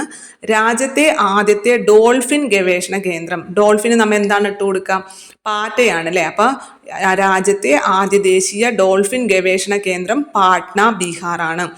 ഇനി 2024 മാർച്ചിൽ ദ്രൗപദി മുർമു രാജ്യസഭയിലേക്ക് നാമനിർദ്ദേശം ചെയ്ത ഇൻഫോസിസ് ഫൗണ്ടേഷൻ മുൻ അധ്യക്ഷയും സാമൂഹിക പ്രവർത്തകയും എഴുത്തുകാരിയുമായ വ്യക്തി സുധാമൂർത്തിയാണ്. ലോകത്തിലെ ഏറ്റവും നീളം കൂടിയ ഇരട്ടപ്പാത തുരങ്കം, റെയിൽ എന്നുള്ളൊരു പേരേ ഇല്ല അവിടെ. റെയിൽ എന്ന് പറഞ്ഞാൽ നമ്മുടെ റെയിൽ തുരങ്കം എന്നുള്ളത് T50 ആണ്. ഇത് ഇരട്ടപ്പാത തുരങ്കം സെല തുരങ്കം അരുണാചൽ പ്രദേശ് ആണ്. രാജ്യത്തെ ആദ്യത്തെ 8 വരി എലവേറ്റഡ് പാത ദ്വാരക എക്സ്പ്രസ് വേ ആണ്. രാജ്യത്താദ്യമായിട്ട് സമുദ്ര വിഭവങ്ങളെ സംരക്ഷിക്കാൻ വേണ്ടി പ്രത്യേക സേന രൂപീകരിച്ച സംസ്ഥാനം തമിഴ്നാടാണ്. സേനയുടെ പേരെന്താണ്? മറൈൻ എലൈറ്റ് ഫോഴ്സ് എന്നുള്ളതാണ്. Marine elite force. ഏക സിവിൽ കോഡ് നിയമം നിലവിൽ വന്ന രാജ്യത്തെ ആദ്യത്തെ സംസ്ഥാനം ഉത്തരാഖണ്ഡാണ്. പാമ്പുകടിയേറ്റാൽ ഉടൻ തന്നെ നമുക്ക് സഹായം ലഭ്യമാക്കാനുള്ള കേന്ദ്ര സർക്കാർ ആരംഭിച്ച snake bite help line number 15400 15400. എല്ലാ സർക്കാർ രേഖകളിലും അമ്മയുടെ പേര് നിർബന്ധമാക്കാൻ തീരുമാനിച്ച സംസ്ഥാനം മഹാരാഷ്ട്രയാണ്. ഏഷ്യയിലെ ഏറ്റവും വലിയ tulip garden Indira Gandhi memorial tulip garden Srinagar ആണ്. പൗരത്വ ഭേദഗതി പ്രകാരം ഇന്ത്യൻ പൗരത്വത്തിനുള്ള അപേക്ഷ സമർപ്പിച്ചു കഴിഞ്ഞാൽ അവർക്ക് വിളിക്കാൻ സാധിക്കുന്ന ഹെൽപ്പ് ലൈൻ നമ്പർ, ആഭ്യന്തര മന്ത്രാലയത്തിന്റെ ഹെൽപ്പ് ലൈൻ നമ്പർ 1032 ആണ്. ഡൽഹി മദ്യനയ കേസിൽ എൻഫോഴ്സ്മെന്റ് ഡയറക്ടേഴ്സ് 2024 മാർച്ചിൽ അറസ്റ്റ് ചെയ്ത ഡൽഹി മുഖ്യമന്ത്രി അരവിന്ദ് കെജ്രിവാൾ ആണ്. കലാപം രൂക്ഷമായ ഹെയ്തിയിൽ നിന്നും അയൽരാജ്യമായിട്ടുള്ള ഡൊമിനിക്കൻ റിപ്പബ്ലിക്കിലേക്ക് ഇന്ത്യൻ പൗരന്മാരെ ഒഴിപ്പിക്കാൻ വേണ്ടിയുള്ള ഇന്ത്യയുടെ രക്ഷാദൗത്യം ഓപ്പറേഷൻ ഇന്ദ്രാവതി എന്നുള്ളതാണ്. ഇന്ത്യയിൽ ഇലക്ട്രൽ ബോണ്ടുകൾ ഇഷ്യൂ ചെയ്യുന്നതിന് അധികാരമുള്ളത് സ്റ്റേറ്റ് ബാങ്ക് ഓഫ് ഇന്ത്യക്കാണ്. റിസർവ് ബാങ്കിന്റെ 90ാം വാർഷികത്തോടനുബന്ധിച്ച് 90 രൂപയുടെ നാണയമാണ് RBI പുറത്തിറക്കിയത്. RBI നിലവിൽ വന്നതിലെ പ്രവർത്തനം ആരംഭിച്ചത് 1935 April 1 2024 brand finance insurance 100 report പ്രകാരം ലോകത്തെ തന്നെ ഏറ്റവും ശക്തമായിട്ടുള്ള ഇൻഷുറൻസ് ബ്രാൻഡായിട്ട് തെരഞ്ഞെടുത്തത് life insurance corporation of India ആണ്, LIC ആണ്. 2024 GI ടാഗ് ലഭിച്ച ഉത്തർപ്രദേശിലെ ഗോതമ്പ് ഇനം കത്തിയ ഗഹു ആണ്. അടുത്തിടെ കേരള സർവകലാശാല ഗവേഷക സംഘം ഹാരപ്പൻ സംസ്കാരത്തിന്റെ ശേഷിപ്പുകൾ കണ്ടെത്തിയ സംസ്ഥാനം ഗുജറാത്താണ്. അപ്പൊ കേരള സർവകലാശാലയിൽ നിന്നുള്ള ഗവേഷക സംഘമാണ് ഹാരപ്പൻ സംസ്കാരത്തിന്റെ ശേഷിപ്പുകൾ കണ്ടെത്തിയ സംസ്ഥാനം ഗുജറാത്താണ്. ജൂനാഗട്ടിയ എന്ന ഗ്രാമത്തിൽ നിന്നും 1.5 കിലോമീറ്റർ മാറിയുള്ള ഹഡ്ത ബേട്ട് എന്ന ഒരു ചെറിയ കുന്നിന്റെ ചെരുവിലാണ് ഹാരപ്പൻ സംസ്കാരത്തിന്റെ അവശിഷ്ടങ്ങൾ കണ്ടെത്തിയത്. അപ്പൊ ജൂനാഗട്ടിയ എന്ന് പറഞ്ഞ ഒരു ഗ്രാമത്തില് അവിടെ നിന്നും 1.5 കിലോമീറ്റർ മാറിയുള്ള പടുത്ത ബേട്ട് എന്ന ചെറിയ കുന്നിന്റെ ചരുവിലാണ് ഹാരപ്പൻ സംസ്കാരത്തിന്റെ അവശിഷ്ടങ്ങൾ കണ്ടെത്തിയത്. ഗുജറാത്ത് ആണെന്ന് ഓർത്തിരിക്കുക, ബാക്കിയൊന്നും അങ്ങനെ ചോദിക്കില്ല. ഈ കേരള സർവകലാശാലയിലെ ഗവേഷക സംഘം ഹാരപ്പൻ സംസ്കാരത്തിന്റെ ശേഷിപ്പുകൾ കണ്ടെത്തിയ സംസ്ഥാനം ഗുജറാത്ത് ആണെന്ന് ഓർത്തിരിക്കുക. അടുത്തത് 2024 ഏപ്രിലിൽ തന്നെ GI ടാഗ് ലഭിച്ച മഹാരാഷ്ട്രയിലെ സംഗീത ഉപകരണങ്ങളെ കുറിച്ചാണ് ചോദിച്ചിരിക്കുന്നത്. സിത്താറും താൻപുരയുമാണ്. തൊട്ടു മുമ്പേ നമ്മളൊരു GI ടാഗ് പഠിച്ചു അല്ലെ. GI ടാഗ് ലഭിച്ച ഉത്തർപ്രദേശിലെ ഗോതമ്പിനം എന്നുള്ളത് കത്തിയ ഗഹു ഗോതമ്പിനം കത്തിയ ഗഹു ആണ്. GI ടാഗ് ലഭിച്ച ഉത്തർപ്രദേശിലെ ഗോതമ്പിനമാണ് കത്തിയ ഗഹു. ഇവിടെ 2 സംഗീത ഉപകരണങ്ങൾക്കാണ് GI ടാഗ് ലഭിച്ചിട്ടുള്ളത്. മഹാരാഷ്ട്രയിൽ നിന്നുമുള്ള സംഗീത ഉപകരണങ്ങളാണ്. ഒന്ന് സിത്താർ നമ്മളൊക്കെ കേട്ടിട്ടുള്ള സംഗീത ഉപകരണമാണല്ലേ സിത്താർ. അതുപോലെ താൻപുര. മഹാരാഷ്ട്രയിലെ സാംഗ്ലി ജില്ലയിലെ മിറാജ് എന്ന ചെറുപട്ടണത്തിൽ നിർമ്മിക്കുന്ന സംഗീത ഉപകരണങ്ങളാണ് സിത്താർ, താൻപുര എന്നിവ അവയ്ക്ക് GI ടാഗ് ലഭിച്ചു. അപ്പൊ മഹാരാഷ്ട്രയിലെ സാംഗ്ലി എന്ന് പറഞ്ഞ ജില്ലയിലെ മിറാജ് എന്ന ചെറുപട്ടണത്തിലാണ് ഈ സിത്താറും താൻപുരയും നിർമ്മിക്കുന്നത്. ഈ രണ്ട് സംഗീത ഉപകരണങ്ങൾക്കാണ് GI ടാഗ് ലഭിച്ചിട്ടുള്ളത്. ഇനി ലക്ഷദ്വീപിലെ ആദ്യത്തെ സ്വകാര്യ ബാങ്ക് HDFC ബാങ്ക് ആണ്. ലക്ഷദ്വീപിലെ കവരത്തി ദ്വീപിലാണ് ആരംഭിച്ചിട്ടുള്ളത്. കാഴ്ച പരിമിതർക്ക് പരസഹായമില്ലാതെ വോട്ട് രേഖപ്പെടുത്താനുള്ള സംവിധാനമാണ് ഡമ്മി ബ്രെയിലി ബാലറ്റ്. ബ്രെയിൻ ലിപിയൊക്കെ കേട്ടിട്ടുണ്ടല്ലോ അല്ലെ നിങ്ങൾ. ഡമ്മി ബ്രെയിലി ബാലറ്റ് എന്നുള്ളത് കാഴ്ച പരിമിതർക്ക് പരസഹായമില്ലാതെ വോട്ട് രേഖപ്പെടുത്തുന്നതിനുള്ള സംവിധാനമാണ്. നമുക്കറിയാം, കണ്ണ് കാണാത്ത ഒരാൾക്ക് ബാലറ്റ് പെട്ടിയിൽ ചെന്നിട്ട് വോട്ട് രേഖപ്പെടുത്താൻ ബുദ്ധിമുട്ടാണ്, കൂടെ ഒരു സഹായിയുടെ ആവശ്യം വരും അല്ലേ. അപ്പൊ ഈ സഹായിയുടെ ആവശ്യമില്ലാതെ തന്നെ അവർക്ക് വോട്ട് രേഖപ്പെടുത്താൻ സഹായിക്കുന്ന ഒരു സംവിധാനമാണ് ഡമ്മി ബ്രെയിലി ബാലറ്റ് എന്നുള്ളത്. അടുത്തത് അതെങ്ങനെയാന്ന് വെച്ചാൽ സ്ഥാനാർത്ഥികളുടെ പേരും ചിഹ്നങ്ങളൊക്കെ ബ്രെയിലി ലിപിയിലായിരിക്കും രേഖപ്പെടുത്തിയിട്ടുണ്ടാവുക. ഈ സ്ഥാനാർത്ഥികളുടെ പേരും ചിഹ്നങ്ങളെല്ലാം തന്നെ ബ്രെയിലി ലിപിയിലായിരിക്കും ഇതിൽ രേഖപ്പെടുത്തിയിട്ടുണ്ടാവുക. അതാണ് ഡമ്മി ബ്രെയിലി ബാലറ്റ് എന്നുള്ളത്. അടുത്തത് ടൈം മാഗസിന്റെ 2024 ഏറ്റവും സ്വാധീനമുള്ള 100 വ്യക്തികളിൽ ഇടം നേടിയ ഇന്ത്യക്കാരാണ്. അപ്പൊ എല്ലാവരുടെ പേരും നിങ്ങൾ പഠിച്ചില്ലെങ്കിലും ചോദിക്കാൻ ചാൻസ് ഉള്ള പേരുകൾ നിങ്ങളൊന്ന് നോക്കി വെക്കണം. ഒന്നാമതായിട്ട് സാക്ഷി മാലിക്, ചോദിക്കാൻ വളരെയധികം സാധ്യതയുള്ളതാണ്. സാക്ഷി മാലിക് ടൈം മാഗസിന്റെ 2024 ഏറ്റവും സ്വാധീനമുള്ള 100 വ്യക്തികളിൽ ഒരാളാണ് സാക്ഷി മാലിക്. സാക്ഷി മാലികിന്റെ ഇപ്പടുത്ത് ഇറങ്ങിയ ആത്മകഥയാണ് അല്ലെ വിറ്റ്നസ് എന്നുള്ളത്. വിറ്റ്നസ് എന്ന് പറഞ്ഞാൽ തന്നെ സാക്ഷി എന്നാണ് അർത്ഥം അല്ലെ. ഐ വിറ്റ്നസ് എന്ന് പറഞ്ഞാൽ ദൃക്സാക്ഷി. അപ്പൊ വിറ്റ്നസ് എന്നുള്ളത് സാക്ഷി മാലികിന്റെ ആത്മകഥയാണ്. അപ്പൊ സാക്ഷി മാലിക് ഗുസ്തി താരമാണ്. അവര് ഈ പട്ടികയിൽ ഇടം നേടിയിട്ടുണ്ട്. പിന്നൊന്ന് ആലിയ ഭട്ടിനെ അറിയാത്ത ആരുണ്ടാവില്ല, ചലച്ചിത്ര താരമാണ്. അതേപോലെ ദേവ് പട്ടേലും ചലച്ചിത്ര താരമാണ്. പിന്നെ അജയ് ബംഗ എന്നുള്ളത് ലോകബാങ്കിന്റെ പ്രസിഡന്റ് ആണ് അല്ലെ. ലോകബാങ്കിന്റെ പ്രസിഡന്റ് ആയിട്ടുള്ള ഇന്ത്യക്കാരനാണ് അജയ് ബംഗ. സത്യ നദല്ലനെ എല്ലാവർക്കും അറിയായിരിക്കും. മൈക്രോസോഫ്റ്റിന്റെ CEO ആണ് സത്യ നദല്ല. പിന്നെ പ്രിയംവദ നടരാജൻ കേട്ടിട്ടുണ്ടാവാൻ ചാൻസ് ഇല്ല. പ്രിയംവദ നടരാജൻ എന്നുള്ളത് യേൽ യൂണിവേഴ്സിറ്റിയിലെ ജ്യോതിശാസ്ത്ര ഭൗതികശാസ്ത്ര വിഭാഗത്തിലെ പ്രൊഫസറാണ്. പിന്നെ അസ്മാ ഖാനും കേട്ടിട്ടുണ്ടാവില്ല, പാചക വിദഗ്ധയാണ് അസ്മാ ഖാൻ എന്നുള്ളത്. Jigar Shah US department of energy loan programs ഓഫീസിന്റെ ഡയറക്ടറാണ് ജിഗർ ഷാ എന്നുള്ളത്. അപ്പൊ ഇത്രയും പേര് ടൈം മാഗസിന്റെ 100 വ്യക്തികൾ 2024 ഏറ്റവും സ്വാധീനമുള്ള 100 വ്യക്തികളിൽ ഇടം നേടിയ ഇന്ത്യക്കാരാണ്. എത്ര പേരുണ്ട്? 8 പേരുണ്ട് അല്ലെ. അതിൽ സാക്ഷി മാലിക്, ആലിയ ഭട്ട്, അതുപോലെ ദേവ് പട്ടേല്, അജയ് ബംഗ, സത്യ നദല്ലൊക്കെ ഒന്ന് ഓർത്തു വെക്കാം.